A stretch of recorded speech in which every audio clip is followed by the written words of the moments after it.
वाहिगुरु जी का खालसा वाहिगुरु जी की फतेह। चवर छत्र तख्तां दे मालक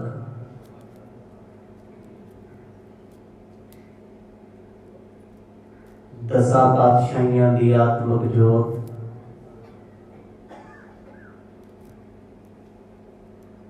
श्री गुरु ग्रंथ साहिब जियां दी पवित्र अते पावन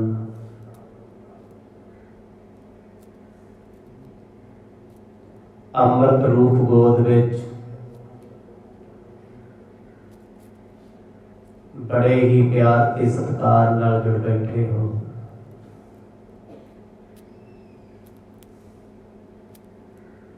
भागा भरिया समा प्राप्त होया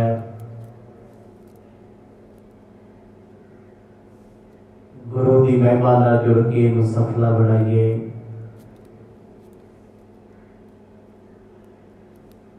इतिहास के पावन पन्नियां तो आप जी ने सरवण कीता सी जदों सतगुरां दे पिता जी ने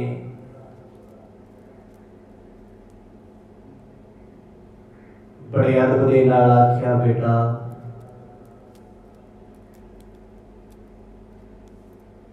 अपनी भैन जी नू सौरे घर तो वापस ले आओ। सतगुरां ने इनकार कर दिता सी। पिता जी गुस्से विच आए, राय बुलार साहब कोल पहुंच गए। उन्होंने सतगुरां नू कोल बिठा के बड़े अदब नाल बेनती की।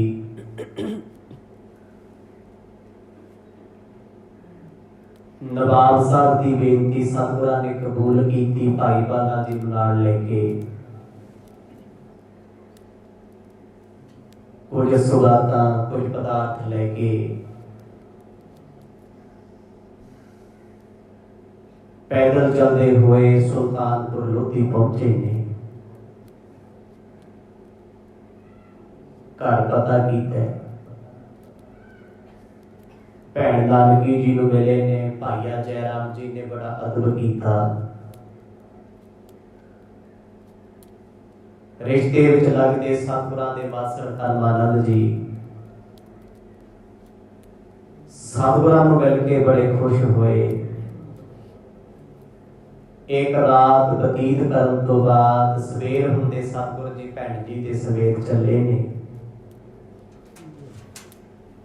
भाईया जयराम जी ने जिद की, तुसी साडे कोल रहो। पर परमानंद जी आखन लगे, पुत्र ये गल अजोग है, वो अपनी भैन नूं लैण आए ने। कदे फिर सही प्यार का सदा देव नानक जी चल के आउणगे ते तुहाडे कोल रह जाणगे। भाई बाला जी दे समेत भैन नानकी जी दे नाल पैदल चल के सतगुरु जी राय भोए दी तलवंडी पहुंचे ने। घर प्रवेश होए। मां ने बड़ा लाड लड़ाया। मावां धीआं मिलियां ने, बड़ी खुशी हुई।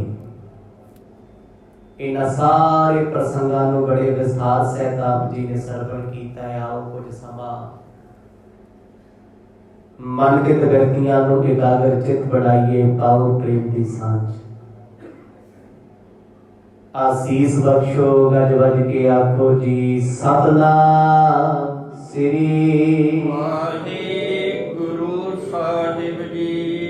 सतनाम श्री वाहिगुरु साहिब जी। सवैया राय सुनियो निज बल बियावण। दास पठावण कीनत दाई। इस पावन कथा नूं भाई बाला जी संगतां दे विच बैठ के सतगुरां दे ताई बड़े प्रेम नाल सुना रहे ने। यह हड रीति है। जिस वेले असीं चलदे चलदे राय भोए दी तलवंडी पहुंचे हां, ਮਾਵਾਂ ਤੇ ਧੀਆਂ ਮਿਲੀਆਂ, ਪਿਤਾ ਜੀ ਨੇ ਧੀ ਦੇ ਸਿਰ ਤੇ ਹੱਥ ਰੱਖਿਆ, ਬੜਾ ਪ੍ਰੇਮ ਕੀਤਾ। ਗੁਰੂ ਸਾਹਿਬ ਨੇ ਮੈਨੂੰ ਆਗਿਆ ਦਿੱਤੀ, ਬਾਲਾ ਜੀ ਤੁਸੀਂ ਘਰ ਜਾ ਕੇ ਆਰਾਮ ਕਰ ਲਓ, ਥੱਕੇ ਹੋਏ ਹੋ। ਭਾਈ ਬਾਲਾ ਜੀ ਕਹਿੰਦੇ ਮੈਂ ਸਤਿਗੁਰਾਂ ਤੋਂ ਲੈ ਕੇ ਆ ਗਿਆ, ਆਪਣੇ ਘਰ ਆਇਆ, ਵਿਸ਼ਰਾਮ ਕੀਤਾ। ਜਿਸ ਵੇਲੇ ਸਤਿਗੁਰਾਂ ਦੇ ਆਉਣ ਦਾ ਪਤਾ ਰਾਏ ਬੁਲਾਰ ਸਾਹਿਬ ਨੂੰ ਲੱਗਿਆ, ਬੜੇ ਖੁਸ਼ ਹੋਏ, ਮੇਰਾ ਪਿਆਰਾ ਆ ਗਿਆ। ਕਿਉਂਕਿ ਸਤਿਗੁਰਾਂ ਨੂੰ ਰੱਬ ਜਾਣਦੇ ਨੇ, ਖੁਦਾ ਜਾਣਦੇ ਨੇ। ਫੌਰਨ ਉਸੇ ਵੇਲੇ ਆਪਣੇ ਸੇਵਾਦਾਰਾਂ ਨੂੰ ਹੁਕਮ ਕੀਤਾ, ਜਾਓ ਨਾਨਕ ਜੀ ਨੂੰ ਸਾਡੇ ਪਾਸ ਲੈ ਕੇ ਆਓ। ਹਰ ਵਾਰ ਬੁਲਾਉਂਦੇ ਕਿਉਂ ਨੇ? ਕਿਉਂਕਿ ਰਾਏ ਬੁਲਾਰ ਸਾਹਿਬ ਉਮਰ ਵਿੱਚ ਵਡੇਰੇ ਨੇ, ਬਜ਼ੁਰਗ ਨੇ, ਤੇ ਸਤਿਗੁਰ ਜੀ ਨੌਜਵਾਨੀ ਵਿੱਚ ਪੈਰ ਰੱਖ ਰਹੇ ਨੇ। ਇਸੇ ਕਰਕੇ ਉਹਨਾਂ ਨੇ ਇਹ ਬੇਨਤੀ ਭੇਜੀ ਹੈ, ਨਾਨਕ ਜੀ ਨੂੰ ਆਪਣੇ ਨਾਲ ਲੈ ਕੇ ਸਾਡੇ ਪਾਸ ਆਵੋ। ਲੀਨ ਬੁਲਾਈ ਸੋ ਪਾਸ ਬਿਸਾਈ, ਹਿਰਦੈ ਸੁਖ ਪਾਈ ਅੱਖੀ ਭਰ ਆਈ। ਗੁਰੂ ਸਾਹਿਬ ਪਿਆਰ ਦੀ ਬੇਨਤੀ ਨੂੰ ਸਵੀਕਾਰ ਕਰਦੇ ਹੋਏ ਝਟਪਟ ਸਭ ਕੁਝ ਛੱਡ ਕੇ ਰਾਏ ਬੁਲਾਰ ਸਾਹਿਬ ਦੇ ਦਰਬਾਰ ਵਿੱਚ ਆਏ। ਆ ਕੇ ਵੱਡਿਆਂ ਨੂੰ ਨਮਸਕਾਰ ਕੀਤੀ। ਬੁਲਾਰ ਸਾਹਿਬ ਨੇ ਬੜਾ ਪ੍ਰੇਮ ਕੀਤਾ, ਨੇਤਰ ਭਰੇ ਆਏ, ਕਿਉਂਕਿ ਬੜੇ ਦਿਨਾਂ ਬਾਅਦ ਦਰਸ਼ਨ ਹੋਏ। ਇਹਨਾਂ ਨੇ ਆਪਣੇ ਜੀਵਨ ਦਾ ਨੇਮ ਬਣਾਇਆ ਹੋਇਆ ਸੀ, ਗੁਰੂ ਨਾਨਕ ਸਾਹਿਬ ਮਹਾਰਾਜ ਨੂੰ ਮੈਂ ਹਰ ਰੋਜ਼ ਵੇਖਣਾ। ਜਦ ਤੱਕ ਵੇਖਦੇ ਨਹੀਂ ਸੀ, ਦਿਲ ਨੂੰ ਦਿਲਾਸਾ ਤੇ ਚੈਨ ਨਹੀਂ ਸੀ ਮਿਲਦਾ। ਅੱਜ 2 ਦਿਨਾਂ ਬਾਅਦ ਸਤਿਗੁਰਾਂ ਨੂੰ ਤੱਕਿਆ, ਕੋਲ ਬੈਠੇ ਨੇ, ਪ੍ਰੇਮ ਦੀਆਂ ਬਾਤਾਂ ਹੋਈਆਂ, ਬਚਨ ਬਲਾਸ ਕੀਤੇ ਨੇ। ਪ੍ਰੇਮ ਸੋ ਬੂਝ ਸਰੀਰ ਅਪੀਰ ਕੀ, ਪ੍ਰੀਤ ਨਵੀਨ ਕਰੀ ਅਦਕਾਈ। ਬੜੇ ਪਿਆਰ ਨਾਲ ਪੁੱਛਦੇ ਨੇ, ਨਾਨਕ ਜੀ ਰਸਤੇ ਵਿੱਚ ਕੋਈ ਵਾਦ ਘਾਟ ਤੇ ਨਹੀਂ ਆਈ? ਪਰਿਵਾਰ ਕਿਵੇਂ ਲੱਗਿਆ ਤੁਹਾਨੂੰ? ਆਪ ਜੀ ਨੇ ਬੜੇ ਵਿਸਥਾਰ ਸਹਿਤ ਸੁਣਿਆ, ਪੁਰਾਣੇ ਸਮੇਂ ਦੇ ਵਿੱਚ ਦੋਨੇ ਪਰਿਵਾਰ ਨਾ ਇੱਕ ਦੂਜੇ ਨੂੰ ਮਿਲਦੇ ਸੀ, ਨਾ ਵੇਖਦੇ ਸੀ। ਕੇਵਲ ਇੱਕ ਪੰਡਤ ਜਾ ਕੇ ਰੁਪਈਆ ਫੜਾ ਕੇ ਆ ਜਾਂਦਾ ਸੀ। ਨਾ ਤਸਵੀਰਾਂ ਹੁੰਦੀਆਂ ਸੀ, ਨਾ ਕੋਈ ਵੇਖ ਵਿਖਾਈ ਹੁੰਦੀ ਸੀ, ਤੇ ਰਿਸ਼ਤੇ ਬੜੇ ਵਧੀਆ ਨੇ ਹੁੰਦੇ ਸੀ। ਪਿਤਾ ਜੀ ਤੇ ਸਤਿਗੁਰਾਂ ਦੇ ਮਾਤਾ ਜੀ, ਜਿਨ੍ਹਾਂ ਨੇ ਅਜੇ ਤੱਕ ਇਹ ਨਹੀਂ ਵੇਖਿਆ ਸਾਡੀ ਧੀ ਜਿਸ ਘਰ ਵਿੱਚ ਵਿਆਹੀ ਆ ਉਹ ਘਰ ਕਿਹੜੇ ਪਾਸੇ ਹੈ। ਸਿਰਫ ਇੰਨਾ ਪਤਾ ਸੁਲਤਾਨਪੁਰ ਲੋਧੀ ਹੈ, ਪਰ ਖੁਸ਼ ਨੇ, ਧੀ ਖੁਸ਼ ਹੈ। ਤੇ ਅੱਜ ਜ਼ਮਾਨਾ ਕਿਹੋ ਜਿਹਾ, ਸਭ ਕੁਝ ਵੇਖ ਵਿਖਾ ਕੇ ਵੀ ਹਾਲ ਉੱਥੇ ਦੇ ਉੱਥੇ ਹੀ ਖੜੇ। ਗੁਰੂ ਨਾਨਕ ਸਾਹਿਬ ਜੀ ਨੂੰ ਪੁੱਛਦੇ ਆ ਰਾਏ ਬੁਲਾਰ ਸਾਹਿਬ, ਬੇਟਾ ਤੁਸੀਂ ਗਏ ਸੀ? ਸਤਿਗੁਰੂ ਜੀ ਗਏ ਹੋ ਆ, ਪਰਿਵਾਰ ਕਿਵੇਂ ਦਾ ਸੀ? ਆਓ ਭਗਤ ਕੀਤੀ ਜਾਂ ਨਹੀਂ ਕੀਤੀ? ਕੀ ਕੀ ਗੱਲਾਂ ਬਾਤਾਂ ਹੋਈਆਂ ਨੇ? ਧੀਰ ਤਰੰਤਰ ਸ੍ਰੀ ਗੁਰਪੂਰਨ, ਸੇਮ ਕਹੀਓ ਜਰਾਮ ਵਡਾਈ। ਗੁਰੂ ਨਾਨਕ ਸਾਹਿਬ ਮਹਾਰਾਜ ਜਿਹੜੇ ਬਹੁਤ ਘੱਟ ਬੋਲਦੇ ਨੇ, ਹਮੇਸ਼ਾ ਚੁੱਪ ਰਹਿੰਦੇ ਆ, ਕਿਉਂਕਿ ਘੱਟ ਬੋਲਣ ਵਾਲਿਆਂ ਦੀ ਸਰੋਤ ਸੁਣਨ ਵਾਲੀ ਬਹੁਤ ਡੂੰਘੀ ਹੁੰਦੀ ਹੈ, ਤੇ ਜ਼ਿਆਦਾ ਬੋਲਣ ਵਾਲੇ ਬਹੁਤਾ ਗਹਿਰਾ ਸੁਣ ਨਹੀਂ ਸਕਦੇ, ਤੇ ਨਾ ਸੁਣ ਕੇ ਕੁਝ ਯਾਦ ਰੱਖ ਸਕਦੇ। ਗੁਰੂ ਸਾਹਿਬ ਬੜਾ ਘੱਟ ਬੋਲਦੇ ਹੁੰਦੇ ਸੀ। ਜਦ ਕੋਈ ਬੁਲਾਉਂਦਾ 10 ਵਾਰ ਬੁਲਾਉਣਾ ਤੇ 1 ਵਾਰ ਬੋਲਣਾ, ਉਹ ਵੀ ਮਤਲਬ ਦਾ ਬੋਲਣਾ। ਹੁਣ ਰਾਏ ਬੁਲਾਰ ਸਾਹਿਬ ਪ੍ਰੇਮ ਕਰਦੇ ਨੇ, ਤੇ ਸਤਿਗੁਰਾਂ ਨੇ ਉਹਨਾਂ ਦੇ ਬਚਨ ਸੁਣ ਕੇ ਬੜੇ ਪ੍ਰੇਮ ਨਾਲ ਆਖਿਆ, ਖਾਨ ਸਾਹਿਬ ਜੀ ਭਾਈਆ ਜੈ ਰਾਮ ਸੁਭਾਅ ਕਰਕੇ ਬਹੁਤ ਚੰਗੇ ਨੇ। ਮਾਝੇ ਵਿੱਚ ਭਾਈਆ ਕਹਿ ਦਿੰਦੇ ਆ, ਮਾਲਵੇ ਵਾਲੇ ਜੀਜਾ, ਕੋਈ ਬਹੁਤੀਆਂ ਵੱਡੀਆਂ ਗੱਲਾਂ ਨਹੀਂ। ਇਸੇ ਕਰਕੇ ਸ਼ਬਦ ਜੁੜੇ ਹੋਏ ਆ ਜਵਾਈ ਭਾਈ। ਜਦੋਂ ਪੁਰਾਤਨ ਇਤਿਹਾਸ ਗ੍ਰੰਥਾਂ ਨੂੰ ਬੋਲਦੇ ਆ ਨਾ, ਭਰਾਵਾਂ ਵਰਗਾ ਪਿਆਰ ਸੀ ਜਵਾਈਆਂ ਦਾ। ਪਰ ਹੁਣ ਤੇ ਖੜੱਪੇ ਸੱਤ ਨੇ, ਆਖੋ ਸਤਿਨਾਮ। ਹੁਣ ਕਿੱਥੇ ਰਹੀਆਂ ਉਹ ਗੱਲਾਂ? ਹਾਲਤ ਮਾੜੀ ਹੈ। ਜਿਸ ਵੇਲੇ ਗੁਰੂ ਸਾਹਿਬ ਨੇ ਤਾਰੀਫ ਕੀਤੀ ਹੈ, ਵੇਖੋ ਜਿਨ੍ਹਾਂ ਦੀ ਤਾਰੀਫ ਗੁਰੂ ਨਾਨਕ ਸਾਹਿਬ ਕਰਦੇ ਆ, ਐਕਚੁਅਲ ਵਿੱਚ ਕਿਹੋ ਜਿਹੇ ਹੋਣਗੇ, ਕਿੰਨੇ ਸਹਿਜ ਵਾਲੇ, ਠਰਮੇ ਵਾਲੇ ਹੋਣਗੇ। ਕਿਉਂਕਿ ਗੁਰੂ ਸਾਹਿਬ ਵੀ ਘੱਟ ਬੋਲਦੇ ਆ, ਤੇ ਭਾਈਆ ਜੈ ਰਾਮ ਵੀ ਘੱਟ ਬੋਲਦੇ ਆ। ਪਰ ਜਦ ਆਪਸ ਵਿੱਚ ਮਿਲਾਪ ਹੋਇਆ ਦਿਲਾਂ ਦੀ ਸਾਂਝ ਪੈ ਗਈ, ਕਿਉਂਕਿ ਬਹੁਤਾ ਬੋਲਣ ਵਾਲੇ ਨੂੰ ਬੜਬੋਲਾ ਬੰਦਾ ਪਸੰਦ ਹੈ ਤੇ ਘੱਟ ਬੋਲਣ ਵਾਲਾ ਹਮੇਸ਼ਾ ਸ਼ਾਂਤ ਲੋਕਾਂ ਦੀ ਸੰਗਤ ਵਿੱਚ ਬਹਿੰਦਾ ਹੈ, ਕਿਉਂਕਿ ਉਹ ਕੁਝ ਸਿੱਖਦਾ ਹੈ, ਕੁਝ ਇਕੱਠਾ ਕਰਦਾ ਹੈ। ਤੇ ਬੋਲਣ ਵਾਲਾ ਤੇ ਆਪਣਾ ਸਾਰਾ ਕੁਝ ਹੀ ਵਿਖਾਰ ਲੈਂਦਾ, ਜੋ ਕੁਝ ਉਹਦੇ ਕੋਲ ਵੀ ਹੁੰਦਾ ਉਹ ਵੀ ਭੁੱਲ ਜਾਂਦਾ ਕੀ ਹੈ। ਤੇ ਗੁਰੂ ਸਾਹਿਬ ਬੜਾ ਘੱਟ ਬੋਲਦੇ ਸੀ। ਭਾਈਆ ਜੈ ਰਾਮ ਸ਼ਾਂਤ ਸੁਭਾਅ ਦੇ ਨੇ, ਪਿੱਛੇ ਦੱਸ ਆਏ ਨੇ ਕਵੀ ਸਾਰਾ, ਕਹਿੰਦੇ ਮਹਾਰਾਜ ਨੇ ਉਹਨਾਂ ਦੀ ਖੂਬ ਪ੍ਰਸ਼ੰਸਾ ਕੀਤੀ। ਕਹਿੰਦੇ ਬੜੇ ਸ਼ਾਂਤ ਸੁਭਾਅ ਦੇ ਨੇ, ਸਹਿਜ ਵਿੱਚ ਰਹਿਣ ਵਾਲੇ ਨੇ, ਰੱਬ ਨੂੰ ਮੰਨਣ ਵਾਲੇ ਨੇ, ਬੜੇ ਇਮਾਨਦਾਰ ਨੇਕ ਇਨਸਾਨ ਹਨ। ਦੋਹਰਾ ਸਦਨ ਆਈ ਦੁਖ ਕਦਨ ਪੁਨ, ਗਿਣਤੀ ਮਦਨ ਲਜਾਈ। ਸੁਣ ਕੇ ਰਾਏ ਬੁਲਾਰ ਜੀ ਬੜੇ ਖੁਸ਼ ਹੋਏ, ਸਤਿਗੁਰਾਂ ਨੂੰ ਆਗਿਆ ਦਿੱਤੀ ਘਰ ਜਾਣ ਦੀ। ਬੁਲਾਉਣ ਦਾ ਕਾਰਨ ਕੀ ਸੀ? ਇੱਕ ਤੇ ਗੁਰੂ ਸਾਹਿਬ ਦੇ ਦਰਸ਼ਨ 2 ਦਿਨ ਤੋਂ ਨਹੀਂ ਹੋਏ, ਦੂਜਾ ਕਿਉਂਕਿ ਇਹ ਵਿਚੋਲਿਆਂ ਦਾ ਰੋਲ ਅਦਾ ਕੀਤਾ ਸੀ। ਉਹ ਕਿਵੇਂ? ਸੁਲਤਾਨਪੁਰ ਲੋਧੀ ਦਾ ਜਿਹੜਾ ਨਵਾਬ ਸੀ, ਰਾਜਾ ਸੀ, ਨਵਾਬ ਦੌਲਤ ਖਾਨ, ਰਾਏ ਬੁਲਾਰ ਸਾਹਿਬ ਦਾ ਉਹ ਰਿਸ਼ਤੇਦਾਰ ਹੈ। ਇਹਨਾਂ ਦੋਨਾਂ ਮੁਸਲਮਾਨਾਂ ਨੇ ਮਿਲ ਕੇ ਕਲਿਆਣ ਚੰਦ ਜੀ ਦੀ ਧੀ ਪੁੱਤਰੀ, ਜਿਹਨੂੰ ਆਪਣੀ ਧੀ ਮੰਨਦੇ ਆ, ਰਿਸ਼ਤਾ ਲੱਭਿਆ ਸੀ ਖੱਤਰੀ ਪਰਿਵਾਰ ਵਿੱਚੋਂ। ਪਰਮਾਨੰਦ ਜੀ ਦੇ ਪੁੱਤਰ ਨੇ ਜੈ ਰਾਮ ਜੀ। ਦੇਖੋ ਰਿਸ਼ਤਾ ਵੇਖਿਆ ਉਹਨਾਂ ਨੇ, ਲੱਭਿਆ ਉਹਨਾਂ ਨੇ। ਵਿਸ਼ਵਾਸ ਕਿੰਨਾ ਸੀ? ਕਿਉਂਕਿ ਸਾਰੇ ਇੱਕ ਦੂਜੇ ਦੇ ਆਪਣੇ ਨੇ। ਹੁਣ ਤੇ ਆਪਣਿਆਂ ਤੇ ਵੀ ਭਰੋਸਾ ਨਹੀਂ, ਆਪਣਿਆਂ ਤੇ ਵੀ ਵਿਸ਼ਵਾਸ ਨਹੀਂ। ਗੁਰੂ ਨਾਨਕ ਸਾਹਿਬ ਮਹਾਰਾਜ ਲੈ ਕੇ ਆ ਗਿਆ, ਆਪਣੇ ਘਰ ਆਏ ਨੇ। ਰਗਨ ਕੁੰਡ ਕੰਡਲ ਆਨੰਦ, ਮੰਦ ਮੰਦ ਗਤ ਪਾਈ। ਹੌਲੀ ਹੌਲੀ ਤੁਰਦੇ ਘਰੇ ਆਏ ਆ। ਤੇ ਉਸ ਵੇਲੇ ਭਾਈ ਬਾਲਾ ਜੀ ਸਤਿਗੁਰਾਂ ਦੇ ਸਵਰੂਪ ਦਾ ਵਰਣਨ ਕਰਦੇ ਨੇ। ਗੁਰੂ ਅੰਗਦ ਦੇ ਮਹਾਰਾਜ ਪੁੱਛਦੇ ਆ, ਬਾਲਾ ਜੀ ਜਿਸ ਵੇਲੇ ਇਹ ਸਮਾਂ ਸੀ ਉਦੋਂ ਮੇਰੇ ਸਤਿਗੁਰ ਕਿਹੋ ਜਿਹੇ ਲੱਗਦੇ ਸੀ?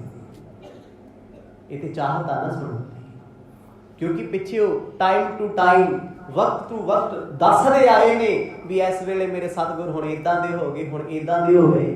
ਕਹਿੰਦੇ ਸੋਹਣੀ ਜੀ ਦਸਤਾਰ ਬੰਨ ਕੇ ਰੱਖਦੇ ਆ, ਗੋਲ ਲਪੇਟਾ ਮਾਰ ਕੇ। ਅੱਗੇ ਕਿਹੜੇ ਸ਼ੀਸ਼ੇ ਵੇਖਦੇ ਸੀ? ਬਸ ਲਪੇਟਾ ਮਾਰਿਆ, ਬੜਾ ਸੋਹਣਾ ਹੁੰਦਾ ਸੀ। ਕਹਿੰਦੇ ਕਾਲੇ ਕੇਸ ਕੁੰਡਲ ਬਣ, ਕੰਨਾਂ ਦੇ ਫੁੱਲ ਝਾਲਰ ਵਾਂਗੂ ਲਟਕਦੇ ਹਨ। ਕਬਿਤ ਸੁੰਦਰ ਬਦਨ ਪਰ ਤਨਕ ਸਮਸ ਮਸ, ਮਨ ਹੋ ਸਿੰਗਾਰ ਨਿਜ ਰੂਪ ਪਰਠਾਈ। ਹੁਣ ਸਤਿਗੁਰਾਂ ਦਾ ਰੰਗ ਨਾ ਗੋਰਾ ਏ ਨਾ ਕਾਲਾ ਏ, ਕਣਕ ਬਿੰਨਾ ਉਮਰ ਦੇ ਹਿਸਾਬ ਨਾਲ ਦੱਸ ਰਹੇ ਆ। ਕਹਿੰਦੇ ਚਿਹਰਾ ਬੜਾ ਖੂਬਸੂਰਤ ਹੈ, ਨੂਰਾਨੀ ਹੈ। ਤੇ ਗੁਰੂ ਸਾਹਿਬ ਦੇ ਮੁਖ ਤੇ ਮੁਸ਼ਹਿਰੇ ਮੁੱਛਾਂ ਦੇ ਨਹੀਂ ਆਈਆਂ, ਆਉਣ ਰਹੀਆਂ ਨੇ, ਉਹ ਗਰੀਆਂ ਨੇ। ਤੇ ਸਤਿਗੁਰਾਂ ਦੀ ਠੋਡੀ ਤੇ ਬਿਲਕੁਲ ਹਲਕੀ ਜੀ ਕਾਲਖ ਹੈ, ਮਤਲਬ ਦਾੜੀ ਦੀ ਸ਼ੁਰੂਆਤ ਹੈ। ਗੁਰੂ ਨਾਨਕ ਸਾਹਿਬ ਮਹਾਰਾਜ ਜਿਸ ਵੇਲੇ ਦਾ ਉਹ ਜੀਵਨ ਕਥਨ ਕਰ ਰਹੇ ਆ, ਕਹਿੰਦੇ ਸਭ ਤੋਂ ਪਹਿਲਾਂ ਸਤਿਗੁਰਾਂ ਦੀ ਠੋਡੀ ਤੇ ਦਾੜੀ ਹੈ।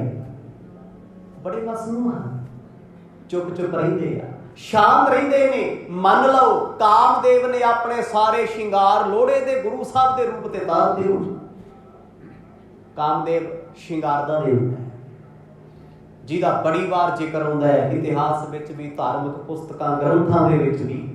ਕਹਿੰਦੇ ਮੰਨ ਲਓ ਸਤਿਗੁਰਾਂ ਦੇ ਚਿਹਰੇ ਤੇ ਸਾਰੇ ਸ਼ਿੰਗਾਰ ਕੀਤੇ ਹੁਣ, ਆਰਟੀਫਿਸ਼ੀਅਲ ਡੁਪਲੀਕੇਸੀ ਦੇ ਨਾਲ ਚਿਹਰਾ ਨਹੀਂ ਬਣਦਾ। ਰੱਬ ਦਾ ਬਖਸ਼ਿਆ ਹੋਇਆ ਨੂਰ, ਉਹਨੂੰ ਐਜ਼ ਇਟ ਇਜ਼ ਸੰਭਾਲ ਕੇ ਰੱਖੀਏ ਤੇ ਉਹਦੇ ਵਰਗਾ ਸੋਹਣਾ ਕੋਈ ਨਹੀਂ। ਕਿਉਂਕਿ ਉਸ ਬਣਾਉਣ ਵਾਲੇ ਨੇ ਹਰ ਚਿਹਰਾ ਡਿਫਰੈਂਟ ਬਣਾਇਆ, ਵੱਖਰਾ ਬਣਾਇਆ, ਹੁਸੀਨ ਬਣਾਇਆ। ਕਿਸੇ ਦਾ ਚਿਹਰਾ ਬਹੁਤਾ ਕਿਸੇ ਨਾਲ ਮੈਚ ਨਹੀਂ ਹੁੰਦਾ, ਫੀਚਰ ਮੈਚ ਹੋ ਸਕਦੇ, ਬਹੁਤਾ ਨਹੀਂ। ਅਰਬਾਂ ਖਰਬਾਂ ਦੁਨੀਆ ਤੇ ਆਏ, ਅਰਬਾਂ ਖਰਬਾਂ ਗਏ, ਨਾ ਰੈਟਿਨਾ ਮਿਲਦਾ, ਨਾ ਅੰਗੂਠੇ ਦੇ ਫਿੰਗਰਪ੍ਰਿੰਟ ਮਿਲਦੇ ਹੱਥਾਂ ਦੇ। ਕਿੰਨਾ ਕੁਛ ਵਰਕ ਕੀਤਾ। ਇੱਥੋਂ ਤੱਕ ਅਰਬਾਂ ਖਰਬਾਂ ਲੋਕਾਂ ਨੂੰ ਵੀ ਇਕੱਠੇ ਕਰ ਲੋ, ਹਰ ਇੱਕ ਦੀ ਜੀਭ ਵੀ ਸੇਮ ਨਹੀਂ ਹੈ, ਉਹ ਤੇ ਪਏ ਹੋਏ ਸਪੌਟ ਵੀ ਅਲੱਗ ਅਲੱਗ ਤਰ੍ਹਾਂ ਦੇ। ਗੁਰੂ ਨਾਨਕ ਸਾਹਿਬ ਮਹਾਰਾਜ ਕਹਿੰਦੇ ਹੱਸਦੇ ਹੱਸਦੇ ਘਰੇ ਆ ਗਏ। ਪਿਤਾ ਆਪਣੇ ਪੁੱਤ ਨੂੰ ਵੇਖ ਬੜੇ ਖੁਸ਼ ਨੇ ਵੀ ਉਧਰੋਂ ਖੁਸ਼ ਆਇਆ, ਵੀ ਚਲੋ ਹੁਣ ਤੇ ਆਖੇ ਲੱਗਣ ਲੱਗ ਗਿਆ। क्योंकि पिता ने कहा पुत जाओ भैन जी नूं लैके आओ, सतगुरां जवाब दिता सी, राय बुलार साहब ने कहा तो चले गए। इस करके पिता इनवॉल्व नहीं ने किसी भी गल च, चुप रहिंदे आ, वेखदे रहिंदे ने अगे की करेगा। हुण भैन जी घर आए होए आ, सतगुरां नूं रोज कहिंदे आ वीरा मेरे नाल चली, मेरा चित करदा है तुसीं साडे पास सुल्तानपुर लोधी हो। ਜਦੋਂ पिता जी ਨੂੰ सतगुर वेख ਲੈਂਦੇ ਫਿਰ चुप कर जाते हैं, ना हामी भरदे ना जवाब दिंदे, बस चुप चुप रहंदे हन। ਕਿਦੋਂ ਸਸ ਪਾਸ ਚਹ ਪਸਰਿਓ ਤਮਸ ਜਸ, ਕਿਦੋਂ ਮੁਖ ਸਾਰਸ ਪੈ ਮਦਪ ਸੋਹਾਵਈ। ਹੁਣ ਸਤਿਗੁਰਾਂ ਦੇ ਦੰਦ ਬੜੇ ਸੋਹਣੇ ਚਮਕਦੇ ਆ, ਕਹਿੰਦੇ ਸੋਹਣੀ ਜੀ ਦਾੜੀ ਜੋ ਬਿਲਕੁਲ ਥੋੜੀ ਥੋੜੀ ਐ, ਏਦਾਂ ਮੰਨ ਲਓ ਜਿਵੇਂ ਚੰਦਰਮਾ ਦੇ ਆਸੇ-ਪਾਸੇ ਕਾਲਾ ਹਨੇਰਾ ਦਿਸਦਾ ਹੋਵੇ। ਗੁਰੂ ਸਾਹਿਬ ਆਏ ਨੇ ਘਰ 'ਚ ਬੈਠੇ ਆ, ਕਹਿੰਦੇ ਇਹ ਉਹਨਾਂ ਦੀ ਸ਼ੋਭਾ ਹੈ। ਬਿਲਕੁਲ ਪਤਲਾ ਜਿਹਾ ਸਰੀਰ, ਕੋਈ ਬਹੁਤਾ ਲੰਬਾ ਕੱਦ ਨਹੀਂ ਹੈ। ਪੁਰਾਤਨ ਸਮੇਂ ਦੇ ਵਿੱਚ ਗੁਰੂ ਨਾਨਕ ਸਾਹਿਬ ਜੀ ਦੀਆਂ ਤਸਵੀਰਾਂ ਬਗਦਾਦ ਵਿੱਚ ਮਿਲਦੀਆਂ ਨੇ। ਉਹਨਾਂ ਸਮਿਆਂ ਵਿੱਚ ਚਿੱਤਰਕਾਰ ਤਸਵੀਰਾਂ ਨੂੰ ਚਿੱਤਰਦੇ ਸੀ, ਹੂ ਡਿਟੋ ਹੀ ਹੁੰਦਾ ਸੀ। ਅੱਜ ਵੀ ਬਣਾਉਣ ਵਾਲੇ ਬੰਦੇ ਨੂੰ ਜਿਉਂਦਾ ਤਿਉਂ ਬਣਾ ਦਿੰਦੇ ਆ। ਹੁਣ ਤੇ ਬੁੱਤ ਬਣਾਏ ਜਾਂਦੇ ਸਟੈਚੂ, ਪਤਾ ਹੀ ਨਹੀਂ ਲੱਗਦਾ ਅਸਲੀ ਆ ਜਾਂ ਨਕਲੀ। ਉਦੋਂ ਵੀ ਕਲਾਕਾਰ ਕੀਤਾ ਹੀ ਸੀ। ਪੁਰਾਣੀਆਂ ਕਲਾਕ੍ਰਿਤੀਆਂ ਤਾਜ ਮਹਿਲ ਜਾ ਕੇ ਵੇਖ ਲਓ, ਸੱਚਖੰਡ ਸ੍ਰੀ ਹਰਿਮੰਦਰ ਸਾਹਿਬ ਦੇ ਅੰਦਰ ਜਾ ਕੇ ਵੇਖ ਲਓ, ਤੇ ਜਿੰਨੀਆਂ ਪੁਰਾਣੀਆਂ ਮੀਨਾਕਾਰੀਆਂ ਕਿਲਿਆਂ 'ਚ ਹੋਈਆਂ ਵਾਹ ਕਮਾਲ ਸੀ, ਮੂੰਹੋਂ ਬੋਲਦੀਆਂ ਸੀ। ਚਲੋ ਹੁਣ ਤੇ ਡਿਜੀਟਲ ਜ਼ਮਾਨਾ ਹੈ। ਕਹਿੰਦੀ ਉਹਨਾਂ ਸਮਿਆਂ ਵਿੱਚ ਗੁਰੂ ਨਾਨਕ ਸਾਹਿਬ ਮਹਾਰਾਜ ਦੀਆਂ ਜਿੰਨੀਆਂ ਚਿੱਤਰਕਾਰੀਆਂ ਮਿਲਦੀਆਂ ਨੇ, ਛੋਟੀ ਉਮਰ ਦੀਆਂ, ਵੱਡੀ ਉਮਰ ਦੀਆਂ, ਬਹੁਤਾ ਲੰਬਾ ਕੱਦ ਨਹੀਂ ਸੀ। ਬੁਢਾਪੇ ਵਿੱਚ ਆ ਕੇ ਜਦੋਂ ਸਤਿਗੁਰ ਜੀ 70 ਦੀ ਉਮਰ ਵਿੱਚ ਜਾਂਦੇ ਆ, ਉਦੋਂ ਵੀ ਸਰੀਰ ਪਤਲਾ ਹੈ, ਤੁਰਦੇ ਬਹੁਤ ਸੀ, ਹੰਡਾਇਆ ਹੋਇਆ ਸਰੀਰ ਸੀ। ਕਿਉਂ? ਖੇਤੀ ਕਰਨ ਵਾਲੇ ਜ਼ਿਮੀਂਦਾਰਾ ਕਰਦੇ ਆ। ਜਿਹੜੀਆਂ ਫੋਟੋਆਂ ਆਪਾਂ ਵੇਖਦੇ ਆ 5-7 ਸੇਬ ਇੱਕ ਪਾਸੇ ਰੱਖੇ ਹੁੰਦੇ, ਉਹ ਮੇਰੇ ਵਰਗਿਆਂ ਦਾ ਕੰਮ ਹੁੰਦਾ ਹੈ ਵੀ ਜੇ ਅਸੀਂ ਬਾਬੇ ਦੇ ਮੋਢੇ ਤੇ ਕਈ ਰੱਖਦੀ, ਖੇਤੀ ਕਰਨ ਵਾਲੀ ਫੋਟੋ ਲਾਤੀ, ਤੇ ਸਾਨੂੰ ਵਿਹਲਿਆਂ ਨੂੰ ਪਰੌਂਠੇ ਕਿਸੇ ਨੇ ਨਹੀਂ ਦੇਣੇ। ਆਖੋ ਸਤਿਨਾਮ। ਜੇ ਐਦਾਂ ਦੀ ਤਸਵੀਰ ਬਣਾਵਾਂਗੇ ਤੇ ਬੈਠਿਆਂ ਨੂੰ ਖਾਣ ਨੂੰ ਮਿਲੂ। ਕਰਤਾਰਪੁਰ ਸਾਹਿਬ ਦੀ ਧਰਤੀ ਤੇ ਜਾ ਕੇ ਵੇਖੋ ਜ਼ਮੀਨ ਕਿੱਦਾਂ ਬੋਲਦੀ ਸੀ। ਪਾਕਿਸਤਾਨ ਪੜ੍ਹ ਕੇ ਵੇਖੋ ਇਤਿਹਾਸ ਸਤਿਗੁਰਾਂ ਦਾ, ਸੁਣ ਕੇ ਵੇਖੀਏ, ਫੇਰ ਪਤਾ ਲੱਗਦਾ ਹੈ ਗੁਰੂ ਨਾਨਕ ਸਾਹਿਬ ਮਹਾਰਾਜ ਨੇ ਆਪਣੇ ਜੀਵਨ ਵਿੱਚ ਹੱਠ ਕਰਕੇ ਖੇਤੀ ਕੀਤੀ, ਕਿਰਤ ਕੀਤੀ ਹੈ। ਸਾਰੀ ਜ਼ਿੰਦਗੀ ਕਿਰਤ ਕਰਨ ਤੋਂ ਬਾਅਦ ਫੇਰ ਉਪਦੇਸ਼ ਦਿੱਤਾ ਹੈ ਕਿਰਤ ਕਰੋ। ਆਪ ਨਾਮ ਜਪਦੇ ਸੀ, ਫੇਰ ਆਖਿਆ ਨਾਮ ਜਪੋ। ਆਪ ਵੰਡ ਕੇ ਬਚਪਨ ਤੋਂ ਛਕਦੇ ਸੀ, ਫੇਰ ਕਿਹਾ ਵੰਡ ਛਕੋ। ਹੁਣ ਤੇ ਮੇਰੇ ਵਰਗਾ ਅਵਰੈ ਕੋ ਉਪਦੇਸ਼ ਤੇ ਮੁਖ ਮੈਂ ਪਰ ਹੈ ਵੇਦ। ਬਾਣੀ ਕਹਿੰਦੀ ਹੈ ਨਾ, ਅਵਰ ਉਪਦੇਸਾ ਆਪ ਨਾ ਕਰੈ। ਅਗਲਾ ਵਚਨ ਕੀ ਹੈ ਉਹ ਸਾਡੇ ਮਤਲਬ ਦਾ ਨਹੀਂ ਹੈ। ਆਵਤ ਜਾਵਤ ਜਨਮ। ਅਸੀਂ ਲੋਕਾਂ ਨੂੰ ਸਮਝਾਉਣ ਤੇ ਜ਼ੋਰ ਲਾਇਆ, ਕਦੇ ਆਪਣਾ ਮਨ ਸਮਝਾਇਆ? ਗੱਲ ਹੀ ਉਦੋਂ ਬਣਦੀ ਜਦੋਂ ਦੁਨੀਆ ਨੂੰ ਸਮਝਾਉਂਦੇ ਸਮਝਾਉਂਦੇ ਖੁਦ ਨੂੰ ਵੀ ਸਮਝ ਆ। ਗੁਰੂ ਨਾਨਕ ਸਾਹਿਬ ਸੱਚੇ ਪਾਤਸ਼ਾਹ ਪਤਲਾ ਜਿਹਾ ਸਰੀਰ, ਚਿਹਰੇ ਤੇ ਮੁਸਕਰਾਹਟ, ਗੁਲਾਬੀ ਜਿਹੇ ਬੁੱਲ੍ਹ ਨੇ, ਪਰ ਹੱਥ ਬਹੁਤ ਪਤਲੇ ਨੇ। ਪਿਤਾ ਕਈ ਵਾਰ ਆਪਣੇ ਪੁੱਤ ਵੱਲ ਵੇਖ ਵੇਖ ਵੀ ਝੁਰਦੇ ਆ ਵੀ ਸਿਹਤ ਨਹੀਂ ਬਣਦੀ। ਹੁਣ ਪੁਰਾਣੇ ਲੋਕ ਇਦਾਂ ਹੀ ਕਹਿੰਦੇ ਸੀ, ਅੱਜ ਦੇ ਸਮੇਂ ਫਰਕ ਇੰਨਾ ਹੈ। ਕੋਈ ਪਿੰਡ ਵਾਲਾ ਜੇ ਤੁਹਾਡੇ ਮੋਹਾਲੀ ਚੰਡੀਗੜ੍ਹ ਦੇ ਵਿੱਚ ਆ ਕੇ, ਉਹ ਪਤਾ ਕੀ ਕਹਿੰਦਾ, ਪੁੱਤ ਕੁਝ ਖਾ ਲਿਆ ਕਰਕੇ ਉਹ ਲੀਸਾ ਜਿਹਾ ਹੋਇਆ ਪਿਆ। ਉਹਨੂੰ ਕੀ ਪਤਾ ਵੀ ਵਿਚਾਰਾ 4-4 ਘੰਟੇ ਜਿੰਮ ਲਾਉਂਦਾ। ਉਹਨੂੰ ਤੇ ਇਹੀ ਲੱਗਦਾ ਨਾ ਵੀ ਲੈ ਕੁੜੀ ਦੇ 12 ਵਜੇ ਪਏ ਆ, ਮੁੰਡਾ ਲੈ ਜੀ ਕਾਂ ਨਹੀਂ ਲੱਜਦੇ। ਇੱਦਾਂ ਦੀਆਂ ਗੱਲਾਂ ਕਰਦੇ ਆ ਨਾ ਕੋਲੇ। ਪਰ ਇਹਨਾਂ ਨੂੰ ਪੁੱਛੋ ਵਿਚਾਰਿਆਂ ਨੂੰ ਜਿਹੜੇ ਡਾਈਟ ਚਾਰਟ ਤੇ ਚੱਲਦੇ ਆ। ਹੁਣ ਕਿਸੇ ਦਾ ਪਤਲਾਪਣ ਹੋ ਸਕਦਾ ਹੈ, ਸਾਰੀ ਜ਼ਿੰਦਗੀ ਤਾਨੇ ਸੁਣਦੇ ਪੈਣ ਵੀ ਖਾਦਾ ਪੀਤਾ ਨਹੀਂ ਕੁਝ, ਖਾਣ ਪੀਣ ਵਾਲੇ ਕਿਹੜਾ ਡੱਕਾ ਤੋੜਦੇ ਆ। ਮਿਹਨਤੀ ਮਨੁੱਖ ਅਕਸਰ ਪਤਲੇ ਹੁੰਦੇ ਆ। ਤਰੱਕੀਆਂ ਕਰਨ ਵਾਲੇ ਇਨਸਾਨ, ਜੀਵਨ ਹੰਢਾਉਣ ਵਾਲੇ ਬਹੁਤੇ ਮੋਟੇ ਨਹੀਂ ਹੁੰਦੇ। ਕਦੇ ਵੇਖ ਲਿਓ ਸਾਧੂਆਂ ਦਾ, ਭਗਤਾਂ ਦਾ ਜੀਵਨ ਵੇਖਿਓ, ਸਰੀਰ ਵੇਖਿਓ ਜਾ ਕੇ, ਸੁੱਕੇ ਤਿੱਲੇ ਵਰਗੇ ਹੋਣਗੇ ਤੇ ਜਿਹੜੇ ਮੇਰੇ ਵਰਗੇ ਢਿੱਡ ਤੋਂ ਪੈਰ ਨਹੀਂ ਥੱਲੇ ਦਿਸਦੇ। ਆਖੋ ਸਤਿਨਾਮ। ਅੱਜ ਤੇ ਜਿੱਡਾ ਵੱਡਾ ਢਿੱਡਾ ਤੇ ਉੱਡੀ ਵੱਡੀ ਭਗਤੀ ਪੁਰਾਣੇ ਸਮੇਂ 'ਚ ਨਹੀਂ ਸੀ। ਜਿਹਨੇ ਕਿਰਤ ਕਰਨੀ ਹੈ, ਜਿਹਨੇ ਨਾਮ ਜਪਣਾ ਹੈ, ਉਹ ਆਪਣਾ ਸਰੀਰ ਸਾਧ ਕੇ ਰੱਖਣਾ ਹੈ। ਜਿਹਨੇ ਤਨ ਸਾਧਿਆ ਨਾ, ਮਨ ਵੀ ਉਹਦਾ ਸਾਧਿਆ ਜਾ ਸਕਦਾ ਹੈ। ਪਰ ਅਸੀਂ ਤਨ ਵੀ ਨਹੀਂ ਸਾਧਦੇ, ਮਨ ਵੀ ਨਹੀਂ ਸਾਧਦੇ, ਬਸ ਗੱਲਾਂ ਹੀ ਆ ਸਾਡੇ ਕੋਲ। ਗੁਰੂ ਨਾਨਕ ਸਾਹਿਬ ਮਹਾਰਾਜ ਭੋਜਨ ਬਹੁਤ ਘੱਟ ਛਕਦੇ ਆ, ਸੌਂਦੇ ਬਹੁਤ ਘੱਟ ਨੇ, ਪਰ ਚਿਹਰੇ ਤੇ ਰੰਗਤ ਅਲੱਗ ਹੈ। ਮਾਂ ਨੇ ਬੜੀ ਵਾਰ ਕਹਿਣਾ, ਪੁੱਤ ਤੂੰ ਛਕਦਾ ਨਹੀਂ ਕੁਛ। ਮੱਖਣ ਪਾ ਕੇ ਦੇਣਾ ਬਹੁਤ ਬਹੁਤ ਦੇਰ। ਗੁਰੂ ਸਾਹਿਬ ਲੋੜ ਦੇ ਮੁਤਾਬਕ ਛਕਦੇ ਆ, ਭੋਜਨ ਵੀ ਘੱਟ ਕੀਤਾ ਹੋਇਆ ਏ। ਪੂਜਾ ਹੈ ਪਲੰਬ ਭਾਰੀ, ਉਨਤ ਸਿਕੰਦ ਚਾਰੀ। ਹੁਣ ਸਤਿਗੁਰਾਂ ਦੇ ਮੋਢੇ ਦੱਸ ਰਹੇ ਨੇ ਭਾਈ ਬਾਲਾ ਜੀ, ਕਹਿੰਦੇ ਬਹੁਤ ਚੌੜੇ ਆ, ਛੇਤੀ ਛੇਤੀ ਬਸਤਰ ਫਿੱਟ ਨਹੀਂ ਆਉਂਦੇ, ਬਾਹਾਂ ਲੰਬੀਆਂ ਨੇ। ਜਿੰਨੇ ਅਵਤਾਰੀ ਪੁਰਸ਼ ਹੁੰਦੇ, ਬੰਦਗੀ ਵਾਲੇ ਹੁੰਦੇ, ਉਹਨਾਂ ਦੀਆਂ ਬਾਹਾਂ ਗੋਡਿਆਂ ਤੋਂ ਹੇਠਾਂ ਹੁੰਦੀਆਂ ਨੇ। ਹੱਥਾਂ ਦੀਆਂ ਉਂਗਲਾਂ ਸਾਰੀਆਂ ਬਰਾਬਰ ਹੁੰਦੀਆਂ ਤੇ ਸਾਡੀਆਂ ਹੁੰਦੀਆਂ ਜੀ। ਆਪਾਂ ਇੱਕ ਅਖਾਣ ਕਰਦੇ ਹਾਂ ਨਾ ਵੀ ਪੰਜੇ ਉਂਗਲਾਂ ਬਰਾਬਰ ਨਹੀਂ ਹੁੰਦੀਆਂ। ਇਹ ਸਿਰਫ ਦੁਨੀਆ ਦੀਆਂ ਗੱਲਾਂ ਨੇ। ਜਿਹਦੇ ਪੱਲੇ ਰੱਬ ਦੀ ਭਗਤੀ ਆ, ਪੂਰਨ ਪਰਮੇਸ਼ਰ ਦਾ ਰੂਪ ਆ ਨਾ, ਉਹਦੀਆਂ ਪੰਜੇ ਹੀ ਬਰਾਬਰ ਨੇ। ਆਖੋ ਸਤਿਨਾਮ। ਕਦੇ ਵੇਖ ਲਿਓ ਭਗਤੀ ਵਾਲਿਆਂ ਦੇ ਹੱਥ ਤੇ ਸਾਡੇ ਵਰਗਿਆਂ ਦੇ ਵੇਖ ਲਿਓ ਕਿੱਦਾਂ ਦੇ ਹੱਥ ਨੇ। ਪਤਾ ਲੱਗ ਜਾਂਦਾ ਕਿਰਤ ਨਹੀਂ ਕੀਤੀ, ਡੱਕਾ ਨਹੀਂ ਤੋੜਿਆ, ਮਲਾਈਆਂ ਖਾਣ ਵਾਲੇ। ਫਰਕ ਆ ਨਾ। ਤੇ ਗੁਰੂ ਸਾਹਿਬ ਦੇ ਹੱਥ ਕਹਿੰਦੇ ਬੜੇ ਪਤਲੇ ਪਤਲੇ ਸੀ, ਲੰਬੀਆਂ ਉਂਗਲਾਂ ਨੇ। ਉਹ ਇਹਨਾਂ ਹੱਥਾਂ ਨੂੰ ਵੇਖ ਕੇ ਤੇ ਪੰਡਤ ਹਰਦਿਆਲ ਨੇ ਆਖਿਆ ਸੀ 32 ਗੋਡੇ ਇਹਨਾਂ ਦੇ ਸਿਰ ਤੇ ਚੌਰ ਢੁੱਲੇਗਾ। ਕਿਉਂ ਗਿਆ ਸੀ? ਬਾਹਾਂ ਲੰਬੀਆਂ ਵੇਖ, ਛਾਤੀ ਚੌੜੀ ਵੇਖ। ਆਖਿਆ ਸੀ ਕਦੇ ਵਕਤ ਆਏਗਾ ਇਹਨਾਂ ਦੀ ਸਲਤਨਤ ਹੋਵੇਗੀ। ਦਿਆ ਭਰੀ ਨੈਣ ਕੋਰ, ਚਿਤ ਕੋ ਚਰਾਵਈ। ਅਗਲਾ ਵਚਨ ਦੱਸਦੇ ਗੁਰੂ ਅੰਗਦ ਦੇਵ ਮਹਾਰਾਜ ਉਸ ਚਿਹਰੇ ਨੂੰ ਸੁਣ ਸੁਣ ਕੇ ਬੜਾ ਆਨੰਦ ਮਾਣਦੇ ਆ।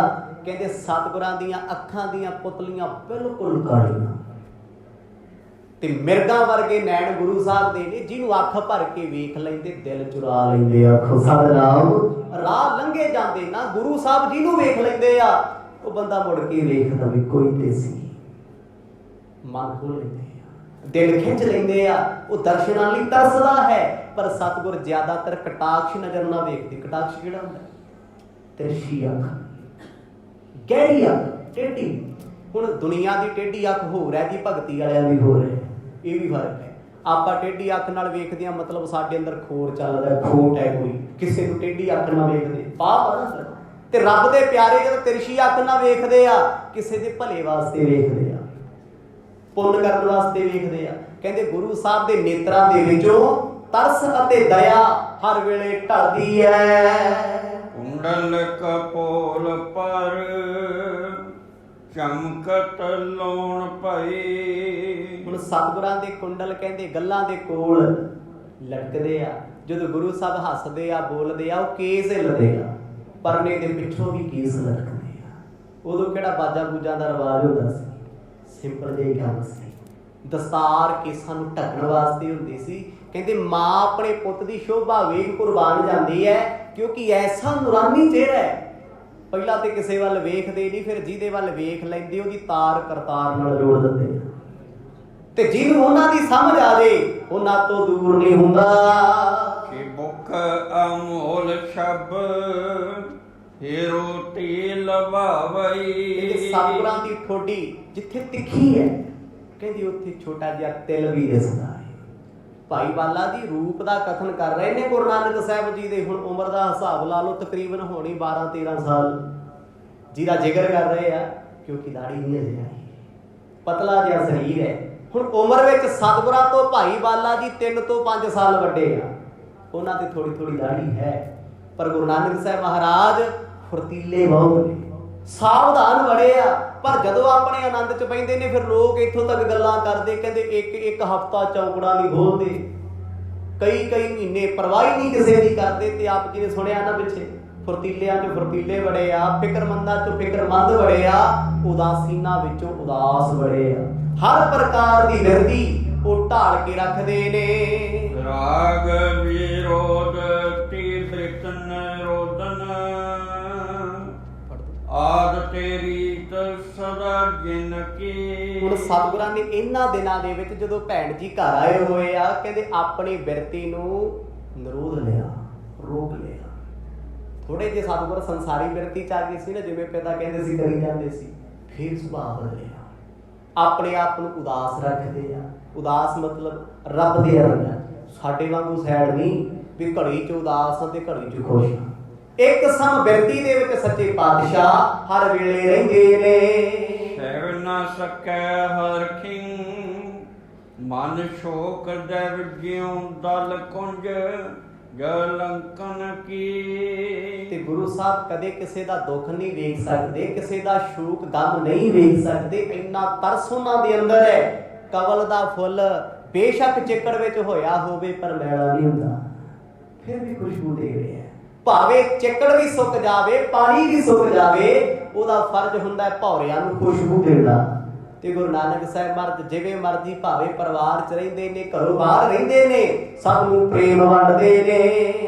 ਏਕ ਸੇ ਆਨੰਦ ਮੈਂ ਮਗਨ, ਜਗ ਤਾਰਨ ਲੀਲਾ ਕਰੇ ਤਨ ਕੀ। ਹੁਣ ਸਤਿਗੁਰ ਜੀ ਆਪਣੇ ਸਰੀਰ ਕਰਕੇ ਚੌਂਕੜਾ ਲਾ ਕੇ ਬਹਿ ਜਾਂਦੇ ਨੇ, ਮਗਨ ਰਹਿੰਦੇ ਨੇ, ਤੇ ਪਿਤਾ ਜੀ ਨੇੜੇ ਤੇੜੇ ਆਉਂਦੇ ਜਾਂਦੇ ਬੋਲਦੇ ਰਹਿੰਦੇ ਆ। ਕਹਿੰਦੇ ਵਿਹਲਾ ਹੀ ਹੈ, ਕੰਮ ਨਹੀਂ ਕਰ ਸਕਦਾ, ਜਵਾਨ ਹੋ ਗਿਆ, ਨੌਜਵਾਨੀ ਵਿੱਚ ਪੈਰ ਰੱਖ ਲਿਆ, ਰਿਸ਼ਤੇ ਦੀ ਉਮਰ ਹੋਣ ਵਾਲੀ ਹੈ, ਪੁੱਤਰਾ ਕੰਮ ਬਿਨਾਂ ਤਾਂ ਨਹੀਂ ਕੁਝ ਬਣਨਾ। ਉੱਚੀ ਨਹੀਂ ਬੋਲਦੇ, ਹਲਕਾ ਫੁਲਕਾ ਬੋਲ ਕੇ ਕੋਲੋਂ ਸੁਣਾ ਕੇ ਚਲੇ ਜਾਂਦੇ ਨੇ। ਐਸੇ ਗੁਰੂ ਕੀ ਜੋ ਸਤ ਸੰਗਤ, ਸੇਵਤ ਕਿਆ ਉਪਮਾ ਤਿਨ ਕੀ। ਭਾਈ ਬਾਲਾ ਜੀ ਕਹਿੰਦੇ ਐਸੇ ਸਤਿਗੁਰਾਂ ਦੀ ਮੈਨੂੰ ਸੰਗਤ ਮਿਲੀ, ਮੈਂ ਜਦੋਂ ਘਰੇ ਆ ਜਾਣਾ, ਪਿਤਾ ਜੀ ਮੇਰੇ ਸਾਹਮਣੇ ਤੇ ਕੁਝ ਨਹੀਂ ਕਹਿੰਦੇ, ਜਦ ਮੈਂ ਚਲੇ ਜਾਣਾ ਉਦੋਂ ਇਹ ਵੀ ਕਹਿਣਾ, ਕਹਿੰਦੇ ਆ ਵੀ ਵਿਹਲਾ ਹੀ ਆ ਸਤਿਨਾਮ। ਸਾਹਮਣੇ ਨਹੀਂ ਕਹਿੰਦੇ, ਕਿਉਂ ਨਹੀਂ ਕਹਿੰਦੇ? ਪਤਾ ਉਹਨਾਂ ਨੂੰ ਵੀ ਜਦੋਂ ਕੰਮ ਪੈ ਗਿਆ ਇਸੇ ਨੂੰ ਕਹਿਣਾ ਪੈਂਦਾ, ਇਹਦੇ ਬਿਨਾਂ ਸਰਨਾ ਨਹੀਂ। ਭਾਈ ਬਾਲਾ ਜੀ ਕਹਿੰਦੇ ਮੈਨੂੰ ਪਤਾ ਸੀ ਪਰ ਮੈਂ ਗੁੱਸਾ ਨਹੀਂ ਸੀ ਕਰਦਾ ਵੀ ਵੱਡੇ ਨੇ, ਜਦ ਮੇਰੇ ਸਤਿਗੁਰ ਪਿਆਰੇ ਗੁੱਸਾ ਨਹੀਂ ਕਰਦੇ ਤੇ ਮੈਂ ਕਿਉਂ ਕਰਾਂ। ਜਿਹਨੂੰ ਸੁੱਖ ਮਿਲਦਾ ਨਾ, ਫੁੱਲ ਦੀ ਖੁਸ਼ਬੂ ਮਿਲਦੀ ਹੈ, ਉਹਨੇ ਕੰਡਿਆਂ ਤੋਂ ਕੀ ਲੈਣਾ ਹੈ। ਜਿਸ ਭੌਰੇ ਨੂੰ ਫੁੱਲਾਂ ਨਾਲ ਪਿਆਰ ਹੈ, ਲੱਖ ਕੰਡੇ ਲੱਗੇ ਹੋਣ, ਉਹ ਕਹਿੰਦਾ ਮੈਂ ਉੱਪਰ ਵੇਖ ਕੇ ਕੀ ਲੈਣਾ ਹੈ, ਮੈਂ ਆਪਣੇ ਆਨੰਦ ਵਿੱਚ, ਆਪਣੀ ਸ਼ਾਂਤੀ ਦੇ ਵਿੱਚ, ਆਪਣੇ ਜੀਵਨ ਦੇ ਵਿੱਚ ਖੁਸ਼ ਹਾਂ। ਭਾਈ ਬਾਲਾ ਜੀ ਕਹਿੰਦੇ ਸਤਿਗੁਰਾਂ ਦੀ ਸੰਗਤ ਮੈਨੂੰ ਰੋਜ਼ ਮਿਲਦੀ, ਮਹਾਰਾਜ ਮੈਨੂੰ ਰੋਜ਼ ਬੁਲਾ ਲੈਂਦੇ ਆ, ਹਰ ਰੋਜ਼ ਆਉਣਾ। ਕਹਿੰਦੇ ਹੁਣ ਲਗਾਵ ਵੱਧ ਗਿਆ, ਤੇ ਅੱਗੇ ਪਿਤਾ ਜੀ ਮੈਨੂੰ ਝਿੜਕ ਦਿੰਦੇ ਸੀ, ਹੁਣ ਕੁਛ ਨਹੀਂ ਕਹਿੰਦੇ। ਉਹਨਾਂ ਨੂੰ ਪਤਾ ਹੈ ਵੀ ਜਦੋਂ ਭੈਣ ਜੀ ਨੂੰ ਲੈਣ ਗਏ ਸੀ ਤਾਂ ਵੀ ਬਾਲਾ ਜੀ ਨਾਲ ਗਏ ਸੀ, ਇਕੱਠੇ ਮਿੱਤਰ ਨੇ, ਹਰ ਵੇਲੇ ਇਕੱਠੇ ਰਹਿੰਦੇ ਨੇ। ਦੋਹਰਾ ਉਦਾਸੀਨ ਬ੍ਰਿਤ ਮੈਂ ਸਦਾ, ਸ਼੍ਰੀ ਬੇਦੀ ਕੁਲ ਕੇਤ। ਬੇਦੀ ਕੁਲ ਦੇ ਮਾਲਕ ਸਤਿਗੁਰੂ ਹਮੇਸ਼ਾ ਚੁੱਪ ਚੁੱਪ ਤੇ ਉਦਾਸ ਰਹਿੰਦੇ ਨੇ। ਭਾਈ ਬਾਲਾ ਜੀ ਕਹਿੰਦੇ ਜਦੋਂ ਮੈਂ ਆਉਣਾ, ਮਹਾਰਾਜ ਮੇਰੇ ਨਾਲ ਹੱਸ ਕੇ ਗੱਲਾਂ ਕਰਦੇ ਨੇ, ਕੋਈ ਹੋਰ ਮਿੱਤਰ ਦੋਸਤ ਨਹੀਂ ਆਉਣਾ, ਚੁੱਪ ਰਹਿਣਾ। ਕੀ ਫਰਕ ਰੱਖਦੇ? ਨਹੀਂ, ਦੁਨੀਆ ਦੀ ਨਜ਼ਰ ਵਿੱਚ ਇਹ ਫਰਕ ਹੋ ਸਕਦਾ ਵੀ ਕਿਸੇ ਨਾਲ ਖੁਸ਼ ਨੇ, ਕਿਸੇ ਨੂੰ ਬੁਲਾਉਂਦੇ ਨਹੀਂ, ਪਰ ਗੁਰੂ ਸਾਹਿਬ ਆਪਣੇ ਆਨੰਦ ਵਿੱਚ ਰਹਿੰਦੇ ਆ, ਕਿਸੇ ਦੀ ਪਰਵਾਹ ਨਹੀਂ ਕਰਦੇ। ਬੇਪਰਵਾਹ ਹੋਣਾ ਹੋਰ ਚੀਜ਼ ਹੈ, ਤੇ ਮਨ ਵਿੱਚ ਬੇਈਮਾਨ ਰੱਖ ਕੇ ਕਿਸੇ ਨਾਲ ਬਹੁਤਾ ਬੋਲਣਾ ਤੇ ਕਿਸੇ ਨੂੰ ਨੀਚਾ ਵਿਖਾਉਣਾ ਇਹ ਹੋਰ ਚੀਜ਼ ਹੈ। ਭਾਈ ਬਾਲਾ ਜੀ ਕਹਿੰਦੇ ਅਸੀਂ ਕਈ ਘੰਟੇ ਬਹਿ ਕੇ ਸਤਸੰਗ ਕਰਨਾ, ਰੱਬ ਦੀਆਂ ਗੱਲਾਂ ਕਰਨੀਆਂ। ਮਹਾਰਾਜ ਨੇ ਮੈਨੂੰ ਕਹਿਣਾ, ਬਾਲਿਆ ਸੁਣਾ ਕਿਸੇ ਸਾਧੂ ਮਹਾਤਮਾ ਦੀ ਗੱਲ, ਤੇ ਮੈਨੂੰ ਇਹ ਵੀ ਪੁੱਛਦੇ ਰਹਿਣਾ ਵੀ ਪਿੰਡ 'ਚ ਕੋਈ ਸਾਧੂ ਤੇ ਨਹੀਂ ਆਏ। ਕਹਿੰਦੇ ਦੱਸਦਾ ਮੈਂ ਸੀ ਗੁਰੂ ਸਾਹਿਬ ਨੂੰ, ਮਹਾਰਾਜ ਕੌਣ ਆਇਆ ਕੌਣ ਨਹੀਂ, ਭਾਵੇਂ ਅੰਤਰਜਾਮੀ ਨੇ, ਪਰ ਕਹਿੰਦੇ ਪਿਤਾ ਦੇ ਸਾਹਮਣੇ ਨਹੀਂ ਸੀ ਕਦੇ ਬੋਲਿਆ, ਕਿਉਂਕਿ ਪਿਤਾ ਸਖਤ ਖਿਲਾਫ ਨੇ ਸਾਧਾਂ ਤੋਂ ਫਕੀਰਾਂ ਤੋਂ। ਵੀ ਜੇ ਕਿਤੇ ਪਤਾ ਲੱਗ ਗਿਆ ਵੀ ਇਹ ਸਾਰੀ ਇਨਫੋਰਮੇਸ਼ਨ ਤੇ ਭਾਈ ਬਾਲਾ ਦਿੰਦਾ ਵੀ ਕੌਣ ਆਇਆ ਪਿੰਡ 'ਚ, ਕੌਣ ਮੰਗਣ ਆਇਆ, ਕਿਹੜਾ ਸਾਧੂ ਆਇਆ, ਕਹਿੰਦੇ ਫਿਰ ਔਖਾ ਹੋ ਜਾਣਾ ਹੈ, ਮੁਸੀਬਤਾਂ ਦਾ ਪਹਾੜ ਟੁੱਟ ਸਕਦਾ ਹੈ। ਪਰ ਮੈਂ ਆਪਣੇ ਸੱਜਣ ਪਿਆਰੇ ਪ੍ਰੀਤਮ ਨੂੰ ਕਦੇ ਨਾਰਾਜ਼ ਨਹੀਂ ਸੀ ਕਰ ਸਕਦਾ। ਤੇ ਗੁਰੂ ਸਾਹਿਬ ਨੇ ਮੈਨੂੰ ਪੁੱਛਣਾ ਤੇ ਮੈਂ ਦੱਸ ਦੇਣਾ, ਮਹਾਰਾਜ ਅੱਜ ਫਲਾਣੇ ਸਾਧੂ ਆਏ ਆ, ਫਲਾਣੇ ਮਹਾਂਪੁਰਖ ਆਏ ਆ। ਕਹਿੰਦੇ ਵਕਤ ਬਤੀਤ ਹੁੰਦਾ ਗਿਆ, ਅਸਵਿਦ ਦਿਵਸ ਬਿਤਾਵਈ, ਜਗ ਤਾਰਨ ਕੇ ਹੇਤ। ਤੇ ਮਹਾਰਾਜ ਨੇ ਮੈਨੂੰ ਕਈ ਵਾਰ ਕਹਿਣਾ, ਬਾਲਿਆ ਆਪਾਂ ਚੱਲੀਏ। ਮੈਂ ਕਹਿਣਾ ਪਾਤਸ਼ਾਹ ਕਿੱਥੇ? ਤੇ ਗੁਰੂ ਸਾਹਿਬ ਨੇ ਕਹਿਣਾ ਜਗ ਤਾਰਨ ਜਾਣਾ ਹੈ, ਦੁਨੀਆ ਦਾ ਉਧਾਰ ਕਰਨ ਜਾਣਾ ਹੈ। ਕਹਿੰਦੇ ਮੈਨੂੰ ਇੰਨੀਆਂ ਗੱਲਾਂ ਸਮਝ ਨਹੀਂ ਸੀ ਆਉਂਦੀਆਂ ਗੁਰੂ ਸਾਹਿਬ ਦੀਆਂ, ਵੀ ਸਤਿਗੁਰ ਉਦਾਸੀਆਂ ਦਾ ਜ਼ਿਕਰ ਕਰਦੇ ਆ, ਸੱਚੇ ਪਾਤਸ਼ਾਹ ਜਮਾਨੇ ਨੂੰ ਤਾਰਨ ਦਾ ਜ਼ਿਕਰ ਕਰਦੇ ਆ। ਮੈਨੂੰ ਲੱਗਦਾ ਸੀ ਕਿਤੇ ਨੇੜੇ ਤੇੜੇ ਜਾਣਾ ਹੋਣਾ, 5-7 ਦਿਨ ਸਾਧੂ ਮਹਾਂਪੁਰਖਾਂ ਦੀ ਸੰਗਤ ਕਰਕੇ ਮੁੜੇ ਆਉਣਾ। ਮੈਂ ਵੀ ਕਹਿ ਦੇਣਾ ਮਹਾਰਾਜ ਚੱਲਾਂਗੇ, ਆਪਾਂ ਚੱਲਾਂਗੇ। ਸਤਿਗੁਰਾਂ ਨੇ ਫੇਰ ਕਹਿਣਾ, ਬਾਲਿਆ ਚਿੱਤ ਨਹੀਂ ਲੱਗਦਾ, ਇਸ ਦੁਨੀਆ ਦੇ ਵਿੱਚ, ਇਸ ਸੰਸਾਰ ਦੇ ਵਿੱਚ ਬਹੁਤੀ ਖੁਸ਼ੀ ਨਹੀਂ ਮਿਲਦੀ। ਕਿਉਂ? ਕਿਉਂਕਿ ਰੱਬ ਦੇ ਪਿਆਰੇ ਸੰਸਾਰ 'ਚ ਤਮਾਸ਼ਾ ਬਣਨ ਨਹੀਂ ਆਉਂਦੇ, ਉਹ ਤੇ ਦੁਖੀਆਂ ਦੇ ਦੁੱਖਾਂ ਨੂੰ ਕੱਢਣ ਆਏ ਹੋਏ ਆ, ਜੱਗ ਨੂੰ ਸਮਝਾਉਣ ਆਏ ਹੋਏ ਆ।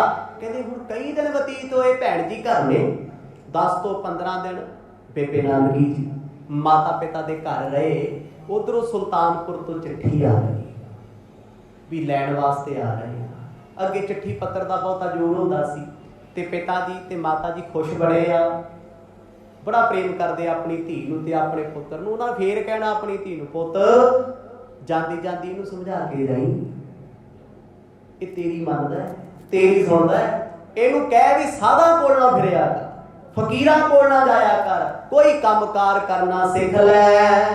ਬਿਤ ਬਹੁਰੋ ਜੈ ਰਾਮ ਚਲ ਆਇਓ, ਸਸਰਾਰ ਧਾਮ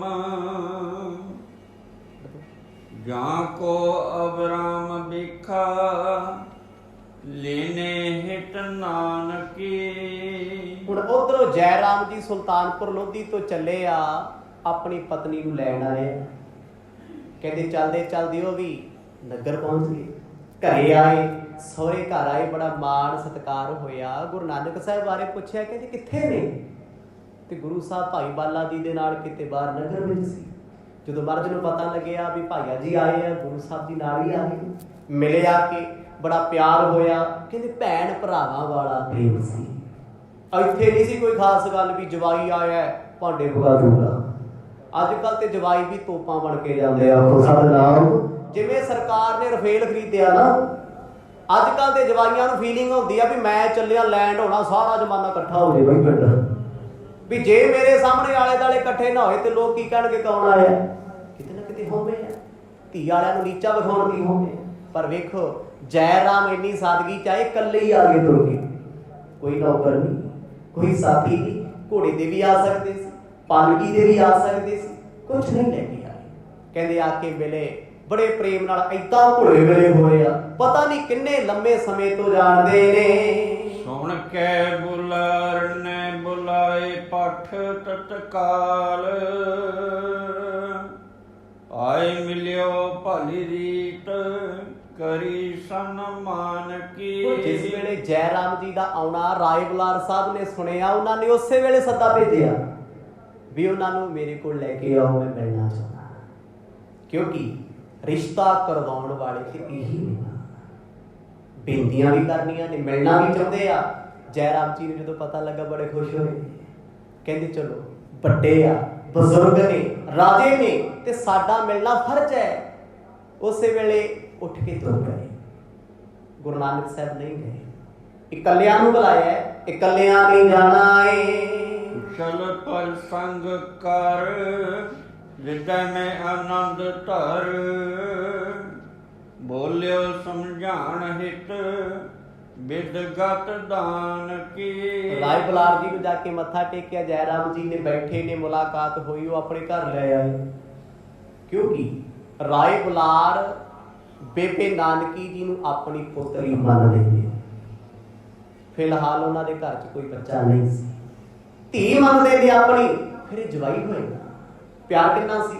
ਕਹਿੰਦੇ ਲੈ ਕੇ ਨਾ ਘਰ 'ਚ ਆ ਗਏ, ਬੈਠੇ, ਕਹਿੰਦੇ ਪੁੱਤ ਤੇਰੇ ਨਾਲ ਇੱਕ ਦੋ ਗੱਲਾਂ ਕਰਨੀਆਂ, ਤੇਰੇ ਔਰ ਮੇਰੇ ਵਿੱਚ ਹੀ ਰਹਿਣਾ। ਕਹਿੰਦੇ ਠੀਕ ਹੈ। ਅੱਗੇ ਲੋਕਾਂ ਦੀ ਜ਼ੁਬਾਨ ਬੜੀ ਪੱਕੀ ਸੀ, ਜਿਹੜੀ ਗੱਲ ਜਿੱਥੇ ਸੁਣੀ ਉੱਥੇ ਰਹਿ ਗਈ। ਹੁਣ ਔਖਾ ਹੈ, ਹੁਣ ਤੇ 10 ਵਾਰ ਕਹਿਣਾ ਪੈਂਦਾ, ਗੱਲ ਨਾ ਕਿਸੇ ਕੋਲ ਕਰੀ, ਕਰਕੇ ਵੀ ਖਤਰਾ ਹੀ ਰਹੇਗਾ। ਸਤਿਨਾਮ। ਕਿਉਂਕਿ ਜ਼ਮਾਨੇ ਦੇ ਹਾਲਾਤ ਏਦਾਂ ਦੇ। ਜਿਸ ਵੇਲੇ ਜੈ ਰਾਮ ਕੋਲ ਬੈਠੇ ਨੇ, ਗੱਲਾਂ ਚੱਲੀਆਂ ਨੇ, ਗੱਲਾਂ ਚੱਲਦੀਆਂ ਚੱਲਦੀਆਂ ਬੜਾ ਕੁਝ ਖੁੱਲਿਆ। ਰਾਏ ਬੁਲਾਰ ਆਖਰ ਵਿੱਚ ਆਖਣ ਲੱਗੇ, ਕਹਿੰਦੇ ਇੱਕ ਬੇਨਤੀ ਕਰਨੀ ਚਾਹੁੰਦਾ। ਉਹ ਕਹਿੰਦੇ ਨਹੀਂ ਤੁਸੀਂ ਵੱਡੇ ਹੋ, ਬੇਨਤੀ ਦੀ ਹੁਕਮ ਕਰੋ। ਬੱਚੇ ਸਦਾ ਹੁਕਮ ਨੂੰ ਮੰਨਦੇ ਨੇ। ਕਲਵਾਨ ਨਾਨਕ ਸੋ ਜਾਣ ਕੋ ਤੂੰ ਭਲੇ ਮਾਨ, ਕਲੈ ਕਰਤ ਕਾਲੂ ਸਮਝ ਨਾ ਸਿਆਣ ਕੀ। ਕਿੰਨੀ ਸਿਆਣੀ ਗੱਲ ਰਾਏ ਬੁਲਾਰ ਸਾਹਿਬ ਨੇ ਆਖੀ। ਕਹਿੰਦੇ ਤੁਸੀਂ ਨਾਨਕ ਜੀ ਬਾਰੇ ਕੀ ਜਾਣਦੇ ਹੋ? ਪੁੱਛਿਆ ਉਹਨਾਂ ਨੂੰ ਪਹਿਲਾਂ। ਇਹ ਤਾਂ ਨਹੀਂ ਹੈ ਵੀ ਆਪਣੀ ਪ੍ਰਚਾਰ ਸੁਣਾਤਾ ਵੀ ਅਗਲਾ ਕੀ ਸੋਚਦਾ, ਕਿਵੇਂ ਵੇਖਦਾ, ਕਿਹੜੇ ਐਂਗਲ ਤੋਂ ਵੇਖਦਾ, ਨਜ਼ਰੀਆ ਕੀ ਹੈ, ਜਾਣਨਾ ਜ਼ਰੂਰੀ ਹੈ। ਰਾਏ ਬੁਲਾਰ ਸਾਹਿਬ ਨੇ ਗੱਲਾਂ ਗੱਲਾਂ 'ਚ ਪੁੱਛਿਆ, ਕਹਿੰਦੇ ਤੁਸੀਂ ਨਾਨਕ ਬਾਰੇ ਕੀ ਜਾਣਦੇ ਹੋ ਸਕਦਾ ਹੈ ਪਿਤਾ ਜੀ ਦੀ ਬੋਲੀ ਬੋਲਦੇ ਹੋ, ਸਹੁਰਾ ਸਾਹਿਬ ਦੀ ਬੋਲੀ ਬੋਲਦੇ ਹੋਣ, ਵੀ ਉਹ ਵਿਹਲੜਾ ਜੀ, ਉਹਦੇ ਬਾਰੇ ਸੁਣਿਆ, ਇੱਦਾਂ ਕਰਦਾ ਉੱਦਾਂ ਕਰਦਾ। ਨਹੀਂ, ਜੈ ਰਾਮ ਹੱਥ ਜੋੜ ਕੇ ਪਤਾ ਕੀ ਕਹਿੰਦੇ, ਕਹਿੰਦੇ ਮੈਂ ਉਹਨਾਂ ਬਾਰੇ ਕੀ ਕਹਿ ਸਕਦਾ। ਮੈਨੂੰ ਲੱਗਦਾ ਹੈ ਉਹ ਕੋਈ ਅਵਤਾਰੀ ਪੁਰਸ਼, ਕੋਈ ਬੰਦਗੀ ਵਾਲੀ ਰੂਹ ਹੈ ਜਦ ਕਹਿੰਦੇ ਹੱਥ ਜੋੜ ਕੇ ਗੱਲ ਆਖੀ, ਰਾਏ ਬੁਲਾਰ ਸਾਹਿਬ ਹੱਥ ਜੋੜ ਕੇ ਹੱਥ ਫੜ ਕੇ ਪਤਾ ਕੀ ਕਹਿਣ ਲੱਗੇ, ਕਹਿੰਦੇ ਬਸ ਉਹ ਕਰਾਮਾਤੀ ਨੇ, ਖੁਦਾ ਨੇ, ਅੱਲਾ ਨੇ, ਪਰਮੇਸ਼ਰ ਨੇ, ਆਪ ਪਰਮਾਤਮਾ ਨੇ। ਉਹਨਾਂ ਦਾ ਭੇਦ ਕੋਈ ਨਹੀਂ ਜਾਣ ਸਕਦਾ, ਕੋਈ ਜਾਣਨ ਵਾਲਾ ਵਿਰਲਾ ਏ। ਪਰ ਕਹਿੰਦੇ ਉਹਨਾਂ ਦੇ ਪਿਤਾ ਜੀ ਉਹਨਾਂ ਤੋਂ ਉਲਟ ਸੁਭਾਅ ਦੇ ਨੇ। ਪਹਿਲਾਂ ਪੁੱਛਿਆ ਨਾ ਵੀ ਤੁਸੀਂ ਨਾਨਕ ਜੀ ਬਾਰੇ ਕੀ ਜਾਣਦੇ, ਜਦੋਂ ਉਹਨਾਂ ਨੇ ਕਿਹਾ ਵੀ ਮੈਂ ਉਹਨਾਂ ਤੋਂ ਬੜਾ ਪ੍ਰਭਾਵਿਤ ਹਾਂ, ਸਤਿਗੁਰਾਂ ਦੇ ਚੀਜ਼ਾਂ ਜੀ ਆਖ ਰਹੇ, ਜੈ ਰਾਮ ਜੀ ਕਹਿ ਰਹੇ। ਤੇ ਫਿਰ ਰਾਏ ਬੁਲਾਰ ਆਖਣ ਲੱਗੇ, ਕਹਿੰਦੇ ਬਸ ਰੌਲਾ ਹੀ ਇਸੇ ਗੱਲ ਦਾ, ਉਹ ਕਰਾਮਾਤੀ ਨੇ, ਬੰਦਗੀ ਵਾਲੇ ਨੇ, ਸ਼ੁਭੇ ਰੁਸਤਮ ਨੇ, ਤੇ ਸਤਿਗੁਰਾਂ ਦੇ ਪਿਤਾ ਜੀ ਭਾਵ ਤੁਹਾਡੇ ਸਹੁਰਾ ਜੀ, ਉਹ ਹਮੇਸ਼ਾ ਤ੍ਰਿਸ਼ਨਾਲੂ ਨੇ, ਮਾਇਆ ਕਰਦੇ ਰਹਿੰਦੇ ਨੇ। ਕਹਿੰਦੇ ਇਸੇ ਕਰਕੇ ਪਿਤਾ ਪੁੱਤ ਵਿੱਚ ਨਿਤ ਖੜਕਦੀ ਆਖੋ ਸਤਿਨਾਮ, ਰੋਜ਼ ਦੀ ਲੜਾਈ ਹੈ। ਨਿਤ ਦੀ ਲੜਾਈ ਨੂੰ ਕੀ ਆਖਿਆ ਜਾਂਦਾ? ਕਲੇਸ਼। ਕਲੇਸ਼ ਖੈਰ ਥਾਪੀ ਹੁੰਦਾ ਨਹੀਂ, ਜਿੱਥੇ ਵੀ ਹੋਵੇ ਕਿਸੇ ਨਾ ਕਿਸੇ ਨੂੰ ਲੈ ਕੇ ਬੈਠਾ। ਰਾਏ ਬੁਲਾਰ ਸਾਹਿਬ ਆਖਣ ਲੱਗੇ, ਕਹਿੰਦੇ ਆ ਜਿਹੜਾ ਕਲੇਸ਼ ਹੋ ਰਿਹਾ ਨਾ, ਮੈਨੂੰ ਵੀ ਚੰਗਾ ਨਹੀਂ ਲੱਗਦਾ। ਗੁਰੂ ਨਾਨਕ ਸਾਹਿਬ ਮਹਾਰਾਜ ਉਹ ਇਸ ਘਰ ਦੇ ਵਿੱਚ ਰਹਿਣ ਦੇ ਕਾਬਲ ਨਹੀਂ। ਕਾਬਲ ਕਿਉਂ? ਕਿਉਂਕਿ ਮਹਾਨ ਨੇ, ਪਿਤਾ ਸੰਸਾਰੀ ਵਿਰਤੀ ਵਾਲੇ ਆ। ਇਹ ਵੀ ਗੁਰੂ ਸਾਹਿਬ ਦੀਆਂ ਖੇਡਾਂ ਵਰਤਾਈਆਂ ਨੇ। ਕਹਿੰਦੇ ਅਸੀਂ ਚਾਹੁੰਦੇ ਆ ਵੀ ਸਤਿਗੁਰ ਇਸ ਘਰ ਤੋਂ ਬਾਹਰ ਹੋ ਜਾਣ।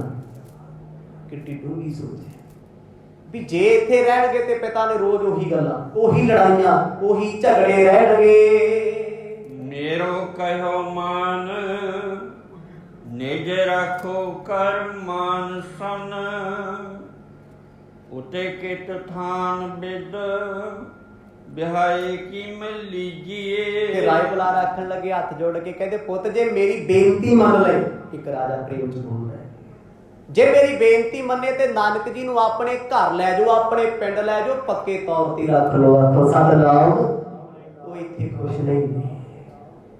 ਤੁਸੀਂ ਵੇਖੋ ਭਗਤੀ ਵਾਲਿਆਂ ਦੀ ਬਿਰਤੀ ਕੀ ਹੈ। ਭੈਣ ਨਾਨਕੀ ਕੀ ਕਹਿੰਦੀ ਸੀ? ਮੈਂ ਆਪਣੇ ਵੀਰ ਨੂੰ ਲੈ ਜਾਣਾ। ਸਮਝਦੇ ਆ ਨਾ, ਕਿਤੇ ਇੱਕੋ ਹੀ ਸੋਚ ਆ ਨਾ। ਕਦੇ ਰਾਏ ਬੁਲਾਰ ਸਾਹਿਬ ਦੇ ਸਨਮੁਖ ਭੈਣ ਨੇ ਕਦੇ ਬੇਨਤੀ ਨਹੀਂ ਕੀਤੀ ਗੁਰੂ ਸਾਹਿਬ ਦੀ ਭੈਣ ਨੇ ਵੀ ਰਾਜਨ ਮੈਂ ਆਪਣੇ ਵੀਰ ਨੂੰ ਲੈ ਕੇ ਜਾਣਾ ਚਾਹੁੰਦੀ ਹਾਂ। ਉਹਨਾਂ ਦੇ ਦਿਲ ਵਿੱਚ ਵੀ ਸੇਮ ਗੱਲ। ਇਹਨੂੰ ਕਹਿੰਦੇ ਆ ਦਿਲਾਂ ਨੂੰ ਦਿਲਾਂ ਦੇ ਰਾਹ ਨੇ। ਰੱਬ ਦੇ ਪਿਆਰਿਆਂ ਦੀ ਸੋਚ ਇੱਕੋ ਹੀ ਆ, ਤੇ ਸੰਸਾਰ ਜਮਾਨੇ ਤੇ ਮੂਰਖਾਂ ਦੀ ਅਲੱਗ-ਅਲੱਗ ਹੁੰਦੀ ਹੈ। ਭਗਤੀ ਵਾਲਿਆਂ ਦੀ ਤੇ ਇੱਕੋ ਹੀ ਥਾਟ ਨੇ, ਇੱਕੋ ਹੀ ਸੋਚ ਆ। ਸਤਿਯੁਗ ਵੀ, ਅੱਜ ਵੀ, ਦੁਆਪਰ ਵੀ, ਕਲਯੁਗ ਵੀ, ਤੇ ਸਦਾ ਇੱਕੋ ਹੀ ਰਹਿਣੀ ਹੈ। ਉਹ ਇੱਕ ਨਿਰੰਕਾਰ ਨਾਲ ਜੁੜੇ ਆ। ਤੇ ਮੂਰਖ ਬੰਦੇ ਦੀ ਆਪੋ ਆਪਣੀ ਸਿਆਣਪ, ਆਪਣੇ ਆਪਣੇ ਪੈਰਾਮੀਟਰ ਚੇਂਜ ਹੁੰਦੇ ਰਹਿੰਦੇ ਆ, ਪਮਾਨੇ ਬਦਲਦੇ ਰਹਿੰਦੇ ਆ ਮੂਰਖਤਾ ਦੇ।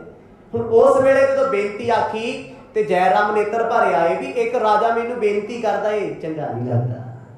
ਕਹਿੰਦੇ ਜੇ ਤੁਸੀਂ ਗੁਰੂ ਨਾਨਕ ਸਾਹਿਬ ਨੂੰ ਆਪਣੇ ਨਾਲ ਲੈ ਜਾਓ ਨਾ, ਤੇ ਗੁਰੂ ਸਾਹਿਬ ਵੀ ਭੈਣ ਜੀ ਦੇ ਘਰ ਰਹਿ ਕੇ ਖੁਸ਼ ਹੋਣਗੇ, ਕਿਉਂਕਿ ਉਹ ਇਸ ਘਟਨਾ ਨੂੰ ਜਾਣਦੇ ਆ।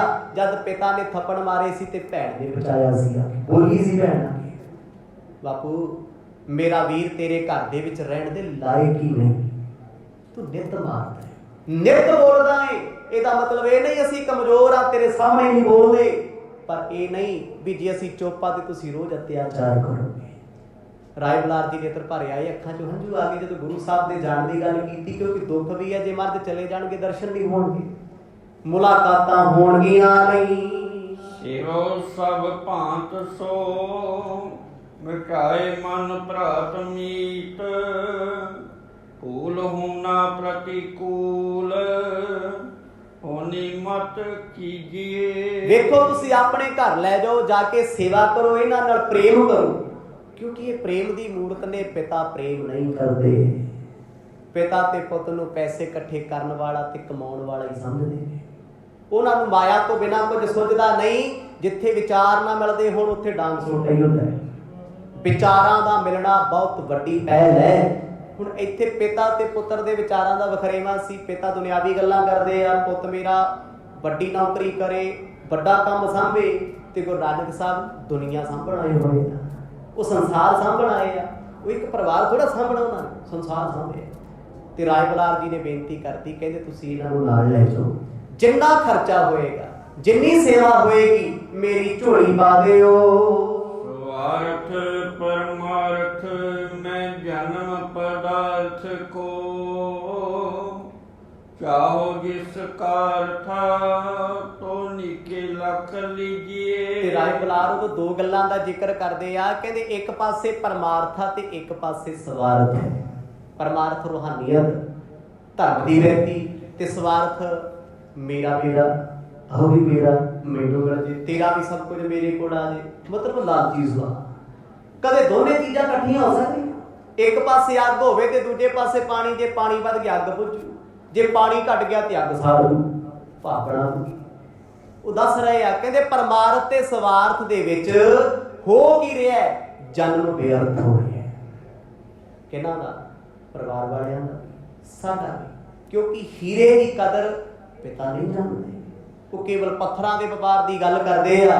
ਹੁਣ ਜੇ ਕਿਸੇ ਦੇ ਹੱਥ ਹੀਰਾ ਅਣਜਾਣ ਵਿਅਕਤੀ ਦੇ ਆ ਜੇ, ਉਹਦੇ ਲਈ ਤੇ ਪੱਥਰ ਹੀ ਹੈ, ਉਹਨੇ ਥੋੜਾ ਕੀਮਤ ਵੇਖਣੀ ਹੈ। ਜਦ ਉਹ ਹੀਰਾ ਕਿਸੇ ਲਾਇਕ ਪੁਰਸ਼ ਦੇ ਹੱਥ ਆਇਆ, ਉਹਨੂੰ ਤਰਾਸ਼ਣਾ ਵੀ ਆਇਆ, ਸੰਭਾਲਣਾ ਵੀ ਆਇਆ, ਵੇਚਣਾ ਵੀ ਆਇਆ। ਵੇਚ ਕੇ ਕਈ ਹੀਰੇ ਇਕੱਠੇ ਕਰਕੇ ਜੌਹਰੀਆਂ ਵਾਂਗੂ ਹੋ ਗਏ, ਹੋਰ ਵੇਚ ਮੁਨਾਫਾ ਲੈ ਲਿਆ।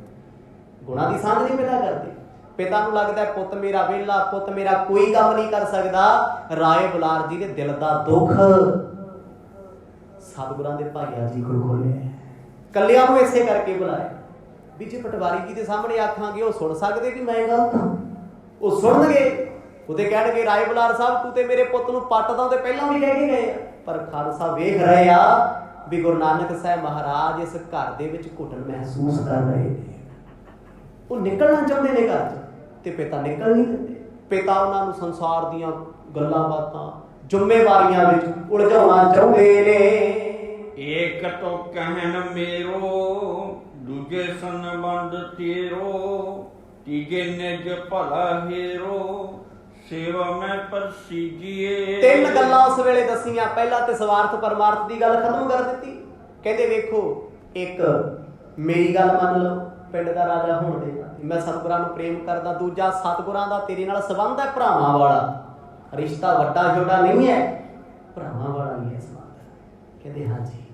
ਕਹਿੰਦੇ ਤੀਜੀ ਗੱਲ, ਜਦੋਂ ਸਤਿਗੁਰ ਤੁਹਾਡੇ ਘਰ ਰਹਿਣਗੇ, ਤੁਹਾਡਾ, ਤੁਹਾਡੇ ਪਰਿਵਾਰ ਦਾ, ਤੁਹਾਡੇ ਨਗਰ ਦਾ ਭਲਾ ਤੇ ਉਧਾਰ ਹੋਏਗਾ। ਆਖੋ ਸਤਿਨਾਮ।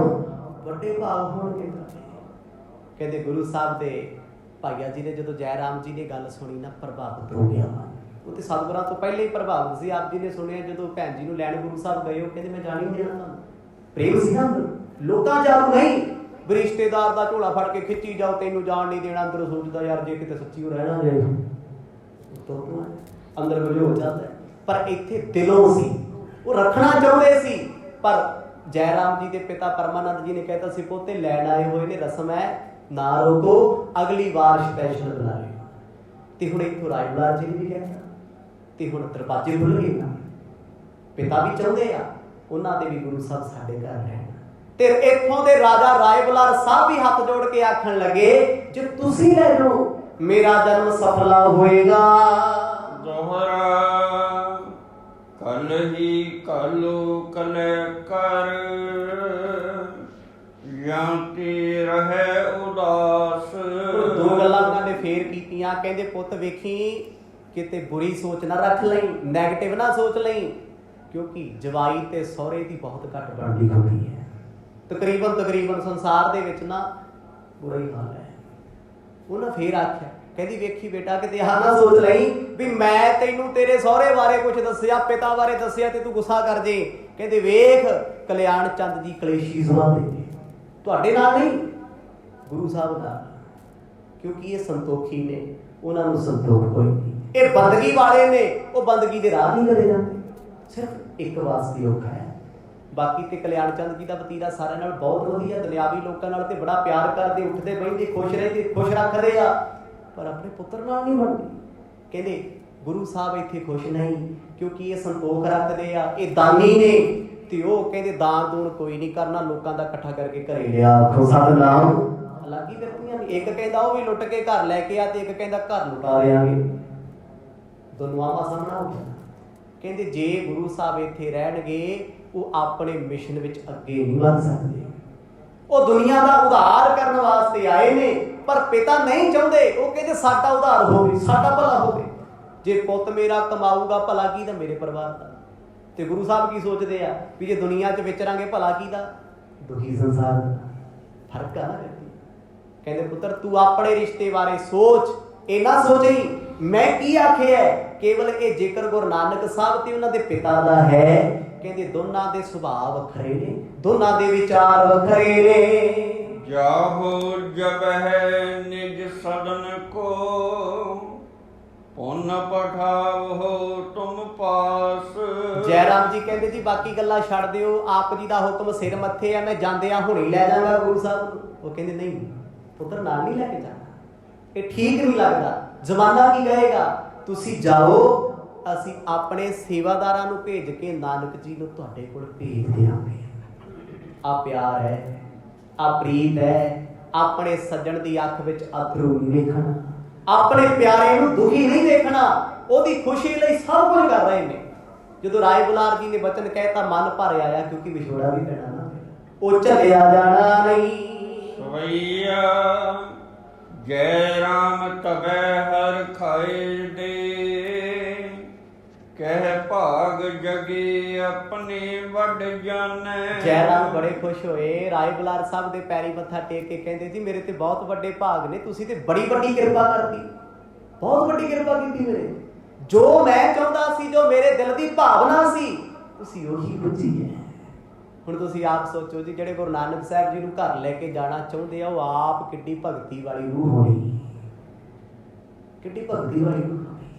ਜਿਨ੍ਹਾਂ ਦੇ ਘਰੇ ਸਤਿਗੁਰਾਂ ਦੇ ਭੈਣ ਜੀ ਵਿਆਹੇ ਨੇ, ਉਹ ਕੋਈ ਆਪ ਹੋਣਾ?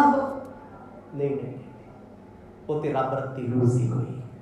ਖੁਸ਼ ਹੋਏ, ਸ਼ੁਕਰਾਨਾ ਕੀਤਾ। ਅੱਜ ਤੱਕ ਆਪ ਜੀ ਨੇ ਕਦੇ ਇਹ ਗੱਲਾਂ ਨਹੀਂ ਸੁਣੀਆਂ ਹੋਈਆਂ, ਕਿਉਂਕਿ ਜਦ ਇਤਿਹਾਸ ਸੁਣਾਂਗੇ ਨਾ, ਫਿਰ ਪ੍ਰੀਤ ਹੋਰ ਵਧੇਗੀ, ਪਿਆਰ ਹੋਰ ਵਧੇਗਾ। ਇਤਿਹਾਸ ਹੈ ਹੀ ਇਸੇ ਕਰਕੇ ਹੈ, ਜਦ ਸੁਣਦੇ ਜਾਵਾਂਗੇ ਆਪਣੇ ਸਤਿਗੁਰਾਂ ਨਾਲ, ਆਪਣੇ ਗੁਰੂਆਂ ਨਾਲ ਪਿਆਰ ਹੀ ਹੁੰਦਾ ਜਾਂਦਾ, ਵੱਧਦਾ ਹੀ ਜਾਂਦਾ ਹੈ। ਤੇ ਜਦੋਂ ਪਿਆਰ ਵਧੂਗਾ ਫਿਰ ਭਗਤੀ ਵਧੂਗੀ, ਨਿਮਰਤਾ ਵਧੂਗੀ, ਚੰਗੇ ਗੁਣ ਆ ਜਾਣਗੇ, ਚੰਗਾ ਉੱਚਾ ਸਚਿਆਰ ਜੀਵਨ ਹੋ ਜਾਊਗਾ, ਕਿਉਂਕਿ ਪਿਆਰ ਜੀਵਨ ਨੂੰ ਪਵਿੱਤਰ ਬਣਾਉਣ ਵਿੱਚ ਸਮਰੱਥ ਹੈ। ਗੁਰੂ ਨਾਨਕ ਸਾਹਿਬ ਜੀ ਦੇ ਬਾਰੇ ਸੁਣ ਕੇ ਤੇ ਬੜੀ ਖੁਸ਼ੀ ਹੋ ਗਈ ਉਹਨਾਂ ਨੂੰ, ਵੀ ਸਤਿਗੁਰ ਜ਼ਰੂਰ ਸਾਡੇ ਘਰ ਆਉਣਗੇ। ਮਨ ਹੀ ਮਨ ਸੋਚਦੇ ਆ ਵੀ ਮੈਂ ਆਪਣੇ ਘਰ ਜਾ ਕੇ 2 ਕੋਠੇ ਬਣਾ ਦੇਣੇ ਆ। ਕੋਠੇ ਉਹਨਾਂ ਸਮਿਆਂ 'ਚ ਕੋਠੀਆਂ ਨਹੀਂ ਸੀ ਹੁੰਦੀਆਂ, ਕੱਚੇ ਕੋਠੇ ਹੁੰਦੇ ਸੀ ਤੇ ਲਿਪੇ ਵੀ ਜਾਂਦੇ ਸੀ, ਠੰਡੇ, ਬਹੁਤ ਸੋਹਣੇ, ਬਹੁਤ ਵਧੀਆ, ਉਦੋਂ ਹੀ ਆਮ ਸੀ, ਰਿਵਾਜ ਸੀ। ਮਨ 'ਚ ਫੁਰਨਾ ਕੀਤਾ, ਮੈਂ ਆਪਣੇ ਘਰ ਦੇ ਵਿਹੜੇ ਵਿੱਚ ਹੀ 2 ਕੋਠੇ ਬਣਾ ਕੇ ਉਹਨਾਂ ਨੂੰ ਦੇ ਦੇਣੇ ਆ। ਹਰ ਵੇਲੇ ਉਹ ਮੇਰੇ ਨਾਲ ਰਿਹਾ ਕਰਨਗੇ, ਖੁਸ਼ੀ ਹੋਇਆ ਕਰੂਗੀ, ਮੁਲਾਕਾਤਾਂ ਹੋਇਆ ਕਰਨਗੀਆਂ। ਪਿਆਰ ਬੜਾ ਸੀ ਤੇ ਖੁਸ਼ੀ ਜੀ ਉਹਨਾਂ ਨੇ ਸ਼ੁਕਰਾਨਾ ਕੀਤਾ ਏ। ਜਿਨ ਕੀ ਉਪਮਾ ਤੁਮ ਆਪ ਕਰੋ, ਸੋ ਚਲੇ ਮਮ ਧਾਮ ਕਿਰਤਾਰਥ ਮਨੋ। ਤੇ ਫਿਰ ਜੈਰਾਮ ਜੀ ਆਖਣ ਲੱਗੇ, ਕਹਿੰਦੇ ਜਿਨ੍ਹਾਂ ਦੀ ਮਹਿਮਾ ਰਾਏ ਭੋਏ ਦੀ ਤਲਵੰਡੀ ਦੇ ਰਾਜੇ ਕਰਦੇ ਹੋਣ, ਤੇ ਉਹ ਸ਼ਖਸੀਅਤ ਸਾਡੇ ਘਰ ਆਵੇ ਤੇ ਕਿਉਂ ਨਹੀਂ ਮੁਕਤ ਹੋਵਾਂਗੇ। ਆਖੋ ਸਤਿਨਾਮ। ਇੱਕ ਰਾਜਾ ਮੁਸਲਮਾਨ ਹੋ ਕੇ ਨਾਨਕ ਜੀ ਨੂੰ ਇੰਨਾ ਪ੍ਰੇਮ ਕਰਦਾ ਹੈ, ਇੰਨਾ ਪਿਆਰ ਕਰਦਾ ਹੈ, ਮੇਰੇ ਨਾਲ ਤੇ ਸੰਬੰਧ ਉਹਨਾਂ ਦਾ ਬਣਿਆ ਹੋਇਆ, ਤੇ ਮੈਂ ਕਿਉਂ ਨਹੀਂ ਰੱਖੂਗਾ। ਤਰਸਦੇ ਸੀ, ਪ੍ਰੀਤ ਸੀ, ਕਿਤੇ ਸਤਿਗੁਰ ਘਰੇ ਆਉਣ, ਚਰਨ ਪਾਉਣ। ਜਿੱਦਣ ਸਤਿਗੁਰ ਇੱਕ ਰਾਤ ਘਰ ਰਹਿ ਕੇ ਗਏ ਨੇ ਨਾ, ਉਹ ਜੈਰਾਮ ਜੀ ਨੂੰ ਪਤਾ ਹੈ ਘਰ ਦਾ ਮਾਹੌਲ ਹੀ ਬਦਲ ਗਿਆ, ਪਹਿਲਾਂ ਵਾਲੀਆਂ ਗੱਲਾਂ ਹੀ ਨਾ ਰਹੀਆਂ, ਕਿਉਂਕਿ ਭਗਤੀ ਵਾਲੀ ਰੂਹ ਪਰਮਾਤਮਾ ਪਰਮੇਸ਼ਰ ਘਰ ਚਰਨ ਪਾ ਗਏ। ਤੇ ਉਸ ਦਿਨ ਤੋਂ ਬਾਅਦ ਉਹ ਘਰ ਵੀ ਕਹਿੰਦੇ ਰੱਬ ਵਰਗਾ ਹੋ ਗਿਆ। ਇਸੇ ਕਰਕੇ ਚਾਹੁੰਦੇ ਸੀ ਮੈਂ ਗੁਰੂ ਸਾਹਿਬ ਨੂੰ ਲੈ ਜਾਵਾਂ, ਪਰ ਰਾਏ ਬੁਲਾਰ ਜੀ ਕਹਿੰਦੇ ਸਾਡੀ ਜ਼ਿੰਮੇਵਾਰੀ ਹੈ, ਇਹ ਗੱਲ ਜਾ ਕੇ ਘਰ ਨਾ ਕਰਿਓ। ਜੇ ਕਲਿਆਣ ਚੰਦ ਜੀ ਕੋਲ ਗੱਲ ਹੋ ਗਈ, ਉਹ ਪੁੱਠੇ ਹੋ ਜਾਣਗੇ ਵੀ ਮੇਰੇ ਮੁੰਡੇ ਨੂੰ ਘਰ ਰੋਟੀ ਨਹੀਂ ਮਿਲਦੀ। ਸੰਸਾਰੀ ਨਹੀਂ ਨਾ, ਉਹਦਾ ਫਿਰ ਆਪਣੀ ਵਰਤੀ ਵਰਤਣੀ ਆ ਵੀ ਮੇਰੇ ਪੁੱਤ ਨੂੰ ਤੁਸੀਂ ਲੈ ਕੇ ਚੱਲੇ ਹੋ, ਇਹ ਕੀ ਕਮਾਊਗਾ, ਕੀ ਖਾਊਗਾ, ਅੱਗੇ ਕੀ ਕਰੂਗਾ। ਉਹ ਫਿਰ ਹੋਰ ਪਾਸੇ ਜਾਂਦੇ, ਕਿਉਂਕਿ ਸੁਣਦੇ ਨਹੀਂ ਨਾ ਕਿਸੇ ਦੀ। ਜਿਹੜਾ ਇਨਸਾਨ ਕਿਸੇ ਦੀ ਸੁਣਦਾ ਨਹੀਂ ਨਾ, ਉਹ ਹਮੇਸ਼ਾ ਆਪਣੀ ਸੁਣਾਉਂਦਾ ਰਹਿੰਦਾ ਹੈ। ਵਕਤ ਲੰਘੇ ਤੋਂ ਪਛਤਾਉਂਦਾ ਵੀ ਮੈਂ ਕਰ ਕੀ ਲਿਆ। ਸਤਿਨਾਮ। ਇਹ ਕਿਉਂ ਹੋ ਗਿਆ? ਜੇ ਕਿਤੇ ਸੁਣਿਆ ਹੁੰਦਾ ਪਤਾ ਹੁੰਦਾ ਜ਼ਮਾਨਾ ਕੀ ਕਹਿੰਦਾ, ਦੁਨੀਆ ਕੀ ਕਰਦੀ ਹੈ, ਮੈਂ ਕਿੱਥੇ ਖੜਿਆ। ਪਰ ਗੁਰੂ ਸਾਹਿਬ ਦੇ ਪਿਤਾ ਤੋਂ ਇਹ ਗੱਲ ਦਾ ਪਰਦਾ ਰੱਖਣਾ ਹੈ ਵੀ ਜਦੋਂ ਸਤਿਗੁਰ ਜਾਣਗੇ ਆਪੀ ਸੇਕ ਲੱਗ ਜੂਗਾ, ਆਪੀ ਪਤਾ ਲੱਗ ਜਾਣਾ ਹੈ ਮੈਨੂੰ ਸਾਰੇ ਛੱਡ ਕੇ ਕਿਉਂ ਜਾ ਰਹੇ ਆ, ਮੇਰਾ ਤੇ ਪੁੱਤਰ ਵੀ ਛੱਡ ਗਿਆ। ਕਹਿੰਦੇ ਜਿੱਦਣ ਛੱਡ ਕੇ ਜਾਣਗੇ ਹੋ ਸਕਦਾ ਮਾੜੀ ਮੋਟੀ ਸਮਝ ਆਵੇ। ਰਾਏ ਬੁਲਾਰ ਸਾਹਿਬ ਸ਼ਬਦ ਵਰਤਦੇ ਮਾੜੀ ਮੋਟੀ, ਪਰ ਉਹਨਾਂ ਨੂੰ ਪਤਾ ਹੈ ਫਰਕ ਫੁਰਕ ਨਹੀਂ ਪੈਣਾ। ਸਤਿਨਾਮ। ਪੱਥਰ ਚਿੱਤ ਹੈ, ਪੱਥਰ ਨੂੰ ਧੁੱਪੇ ਰੱਖ ਦਿਓ, ਸਦੀਆਂ ਭਰ ਪਾਣੀ 'ਚ ਰੱਖ ਦਿਓ, ਅੱਗ ਤੇ ਰੱਖੋ, ਉਹਨੂੰ ਕੀ ਫਰਕ ਹੈ। ਖਾਲੀ ਦਾ ਸੁੱਕੇ ਦਾ ਸੁੱਤਾ, ਸੁਭਾਅ ਨਹੀਂ ਛੱਡਦਾ, ਕਠੋਰਪੁਣਾ।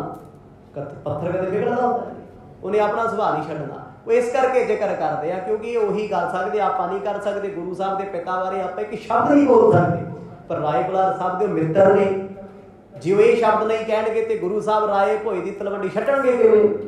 ਸਪਸ਼ਟ ਗੱਲਾਂ ਕਹਿੰਦੀਆਂ, ਕਹਿੰਦੇ ਤੁਸੀਂ ਉਹਨਾਂ ਦਾ ਸਤਿਕਾਰ ਏਦਾਂ ਹੀ ਕਰਨਾ, ਗੁਰੂ ਸਾਹਿਬ ਲਈ ਫਿੱਟ ਨਹੀਂ। ਉਹ ਆਪਣੇ ਪੁੱਤਰ ਨੂੰ ਦੁਨਿਆਵੀ ਪੁੱਤ ਸਮਝਦੇ ਹਨ। ਧਨ ਤੇ ਮਨ ਤੇ ਜਨ ਤੇ ਸਭ ਆਇਸ ਮੈਂ ਤਿੰਨ ਕੀ ਸਿਰ ਠਾਨੋ। ਰਾਏ ਬੁਲਾਰ ਕਹਿੰਦੇ ਤਨ ਕਰਕੇ, ਧਨ ਕਰਕੇ ਤੇ ਮਨ ਕਰਕੇ ਮੈਂ ਗੁਰੂ ਨਾਨਕ ਸਾਹਿਬ ਜੀ ਦੀ ਤਾਬਿਆ ਜਾਂ। ਇੱਕ ਰਾਜਾ ਇਹ ਬਚਨ ਕਰਦਾ ਹੈ, ਕਹਿੰਦਾ ਮੈਂ ਉਹਨਾਂ ਦੇ ਹੁਕਮ 'ਚ ਹੀ ਰਹਿਣਾ, ਉਹ ਮੇਰਾ ਤਨ ਲੈ ਲੈਣ, ਮੇਰੀਆਂ ਦੌਲਤਾਂ ਲੈ ਲੈਣ, ਸਭ ਕੁਝ ਉਹਨਾਂ ਦਾ ਹੈ। ਮੈਨੂੰ ਆਖਣ ਰਾਏ ਬੁਲਾਰ ਧੁੱਪੇ ਖੜਿਆ ਰਹਿ ਜਦ ਤੱਕ ਅਸੀਂ ਨਹੀਂ ਕਹਿੰਦੇ, ਕਹਿੰਦੇ ਮੈਂ ਖੜਾ ਰਹਾਂਗਾ। ਪ੍ਰੀਤ ਇੰਨੀ ਸੱਚੀ, ਪਿਆਰ ਇੰਨਾ ਵੱਡਾ ਏ, ਮੈਂ ਸੁਪਨੇ ਵਿੱਚ ਵੀ ਉਹਨਾਂ ਦੇ ਬਚਨਾਂ ਤੇ ਸ਼ੱਕ ਨਹੀਂ ਕਰ ਸਕਦਾ। ਇਹ ਮੇਰਾ ਪ੍ਰੇਮ ਹੈ। ਜਦ ਕਹਿੰਦੇ ਆ ਪਿਆਰ ਦੇ ਬਚਨ ਸੁਣੇ, ਜੈ ਰਾਮ ਜੀ ਦੇ ਅੰਦਰ ਵੀ ਕਹਿੰਦੇ ਉਹ ਦੀਵਾ ਜਗ ਗਿਆ, ਉਹ ਕੈਂਡਲ ਜਗ ਗਈ, ਚਾਨਣ ਦੀ ਚਾਹਤ ਜਾਗੀ, ਮੈਂ ਗੁਰੂ ਸਾਹਿਬ ਨੂੰ ਹੁਣੇ ਲੈ ਜਾ। ਤੇ ਫਿਰ ਉਹ ਰਾਏ ਸਾਹਿਬ ਨੂੰ ਪਤਾ ਕੀ ਆਖਦੇ ਆ, ਕਹਿੰਦੇ ਜੀ ਕੱਪੜੇ, ਬਸਤਰ, ਭੋਜਨ, ਖਰਚਾ ਤੁਸੀਂ ਨਹੀਂ ਦੇਣਾ, ਤੁਹਾਨੂੰ ਲੋੜ ਨਹੀਂ, ਰੱਬ ਦਾ ਦਿੱਤਾ ਸਭ ਕੁਝ ਸਾਡੇ ਘਰੇ ਬਥੇਰਾ ਏ। ਕਹਿ ਜੋ ਉਠ ਬੰਧਨ ਕੀਨ ਬਿਲਾਰ ਕੋ, ਹੋਏ ਬਿਦਾ ਸੋਨ ਕੀ ਤਸਦਾਨੋ। ਜਦੋਂ ਜੈਰਾਮ ਜਾਣ ਲੱਗੇ ਮੋਢੇ ਤੇ ਹੱਥ ਰੱਖ ਕੇ ਥਾਪੜਾ ਦੇ ਕੇ ਪਤਾ ਕੀ ਕਹਿੰਦੇ ਰਾਏ ਬੁਲਾਰ, ਕਹਿੰਦੇ ਪੁੱਤ ਕੋਸ਼ਿਸ਼ ਕਰੀ ਨਾਨਕ ਜੀ ਦਾ ਚੰਗੇ ਘਰ ਦਾ ਰਿਸ਼ਤਾ ਲੱਭ ਕੇ ਉਧਰ ਹੀ ਵਿਆਹ ਕਰਨੀ। ਆਖੋ ਸਤਨਾਮ, ਸਹਾਇਤਾ ਤੇਰੀ ਕਰਾਂਗੇ। ਜੇ ਗੁਰੂ ਸਾਹਿਬ ਘਰ ਆ ਗਏ ਤੇ ਬਾਪੂ ਨੇ ਫੇਰ ਉਹੀ ਕੰਮ ਸ਼ੁਰੂ ਕਰ ਦੇਣਾ। ਇਹ ਸੁਧਰ ਨਹੀਂ ਸਕਦੇ, ਉਹਨਾਂ ਦੀ ਬੋਲੀ ਸੀ। ਸਤਿਗੁਰਾਂ ਦੇ ਪਿਤਾ ਬਦਲ ਨਹੀਂ ਸਕਦੇ, ਜਿੰਨੀ ਮਰਜ਼ੀ ਵਾਰ ਮੈਂ ਉਹਨਾਂ ਨੂੰ ਸਮਝਾ ਲਾਂ, ਜਿੰਨਾ ਮਰਜ਼ੀ ਕਹਿਦੇ ਆ, ਉਹਨਾਂ ਚੋਂ ਵੱਟ ਨਹੀਂ ਜਾਂਦੇ, ਵੜ ਨਹੀਂ ਜਾਂਦੇ। ਬਦਲਣਾ ਗੁਰੂ ਸਾਹਿਬ ਦੇ ਗੱਲਾਂ ਦੋ ਨੇ। ਲੜਾਈ ਮੁੱਕਦੀ ਤਾਂ ਹੁੰਦੀ ਜੇ ਦੋਨਾਂ ਚੋਂ ਇੱਕ ਝੁਕ ਜੇ, ਜੇ ਦੋਨੇ ਨਾ ਝੁਕੇ ਤੇ ਜੰਗ ਤੇ ਫਿਰ ਭੱਜਦਾ ਹੀ ਰਹਿੰਦਾ ਹੈ। ਤੇ ਰਾਏ ਬੁਲਾਰ ਦੇ ਵਚਨਾਂ ਨੂੰ ਸੁਣ ਕੇ ਜੈ ਰਾਮ ਆਖਣ ਲੱਗੇ, ਕਹਿੰਦੇ ਜੀ ਮੈਂ ਕੋਸ਼ਿਸ਼ ਕਰਾਂਗਾ, ਚੰਗਾ ਪਰਿਵਾਰ ਲੱਭ ਕੇ ਤੁਹਾਡੀ ਆਗਿਆ ਦੇ ਨਾਲ ਮਾਪਿਆਂ ਦੀ ਸਹਿਮਤੀ ਲੈ ਕੇ ਵਿਆਹ ਕਰ ਦਿਆਂਗੇ। ਕਹਿੰਦੀ ਅਸੀਂ ਉੱਥੇ ਹੀ ਇਹਨਾਂ ਨੂੰ ਕੰਮ ਦੇ ਲਾਂਗੇ, ਕਰ ਲੈਣਗੇ ਮਾੜਾ ਮੋਟਾ ਕੰਮ ਜੇ ਚਿੱਤ ਕਰੀ ਉਹਨਾਂ ਦਾ। ਧੱਕਾ ਨਹੀਂ, ਤੁਸੀਂ ਧੱਕੇ ਨਾਲ ਤੇ ਕਿਸੇ ਤੋਂ ਪਾਣੀ ਦਾ ਗਲਾਸ ਨਹੀਂ ਲੈ ਸਕਦੇ, ਭਾਵੇਂ ਪੁੱਤ, ਧੀ, ਪਤਨੀ, ਭਰਾ, ਭੈਣ ਕਿਉਂ ਨਾ ਹੋਣ। ਪ੍ਰੇਮ ਦੇ ਨਾਲ ਜਿਹੜੇ ਮਰਜ਼ੀ ਕੰਮ ਕਰ ਲਓ। ਰਾਏ ਬੁਲਾਰ ਜੀ ਨੇ ਆਖਿਆ ਪੁੱਤ ਤੂੰ ਬੜਾ ਲਾਇਕ ਹੈ, ਸਮਝਦਾਰ ਹੈ। ਕਹਿੰਦੇ ਆਗਿਆ ਲੈ ਕੇ ਨਮਸਕਾਰ ਕਰਕੇ ਸਿਰੋਂ ਪਾਉਣਾ ਨਹੀਂ ਦਿੱਤਾ। ਜੈ ਰਾਮ ਜੀ ਘਰ ਆਏ ਨੇ, ਆ ਕੇ ਉਹਨਾਂ ਕੋਈ ਵੱਟ ਨਹੀਂ ਪਾਇਆ ਵੀ ਗੁਰੂ ਸਾਹਿਬ ਦੇ ਪਿਤਾ ਇਦਾਂ ਕਰਦੇ ਆ ਵੀ ਮੈਂ ਅਸਰ ਪਾਵਾਂ ਆਪਣੇ ਆਪ ਤੇ। ਨਹੀਂ, ਉਹ ਮਰਦ ਵੱਲ ਵੇਖ ਵੇਖ ਬਲਿਹਾਰ ਜਾਂਦੇ। ਸੋ ਸਮਾਂ ਸਮਾਪਤ ਹੈ ਜੀ। ਜਿਵੇਂ ਜਿਵੇਂ ਅੱਗੇ ਹੋਏਗਾ, ਅਗਲੇ ਜਿਹੜੇ ਪ੍ਰਸੰਗ ਨੇ ਨਾ ਕਵੀ ਜੀ ਨੇ ਥੋੜੇ ਜਿਹੇ ਖੋਲੇ ਨੇ, ਇਹਨਾਂ ਨੂੰ ਸਰਵਣ ਕਰਕੇ ਬੜਾ ਆਨੰਦ ਆਏਗਾ। ਜਿਵੇਂ ਮਰਦ ਕਿਰਪਾ ਕਰਨਗੇ, ਆਨੰਦ ਮਾਣਦੇ ਰਹਾਂਗੇ। ਵਾਹਿਗੁਰੂ ਵਾਹਿਗੁਰੂ।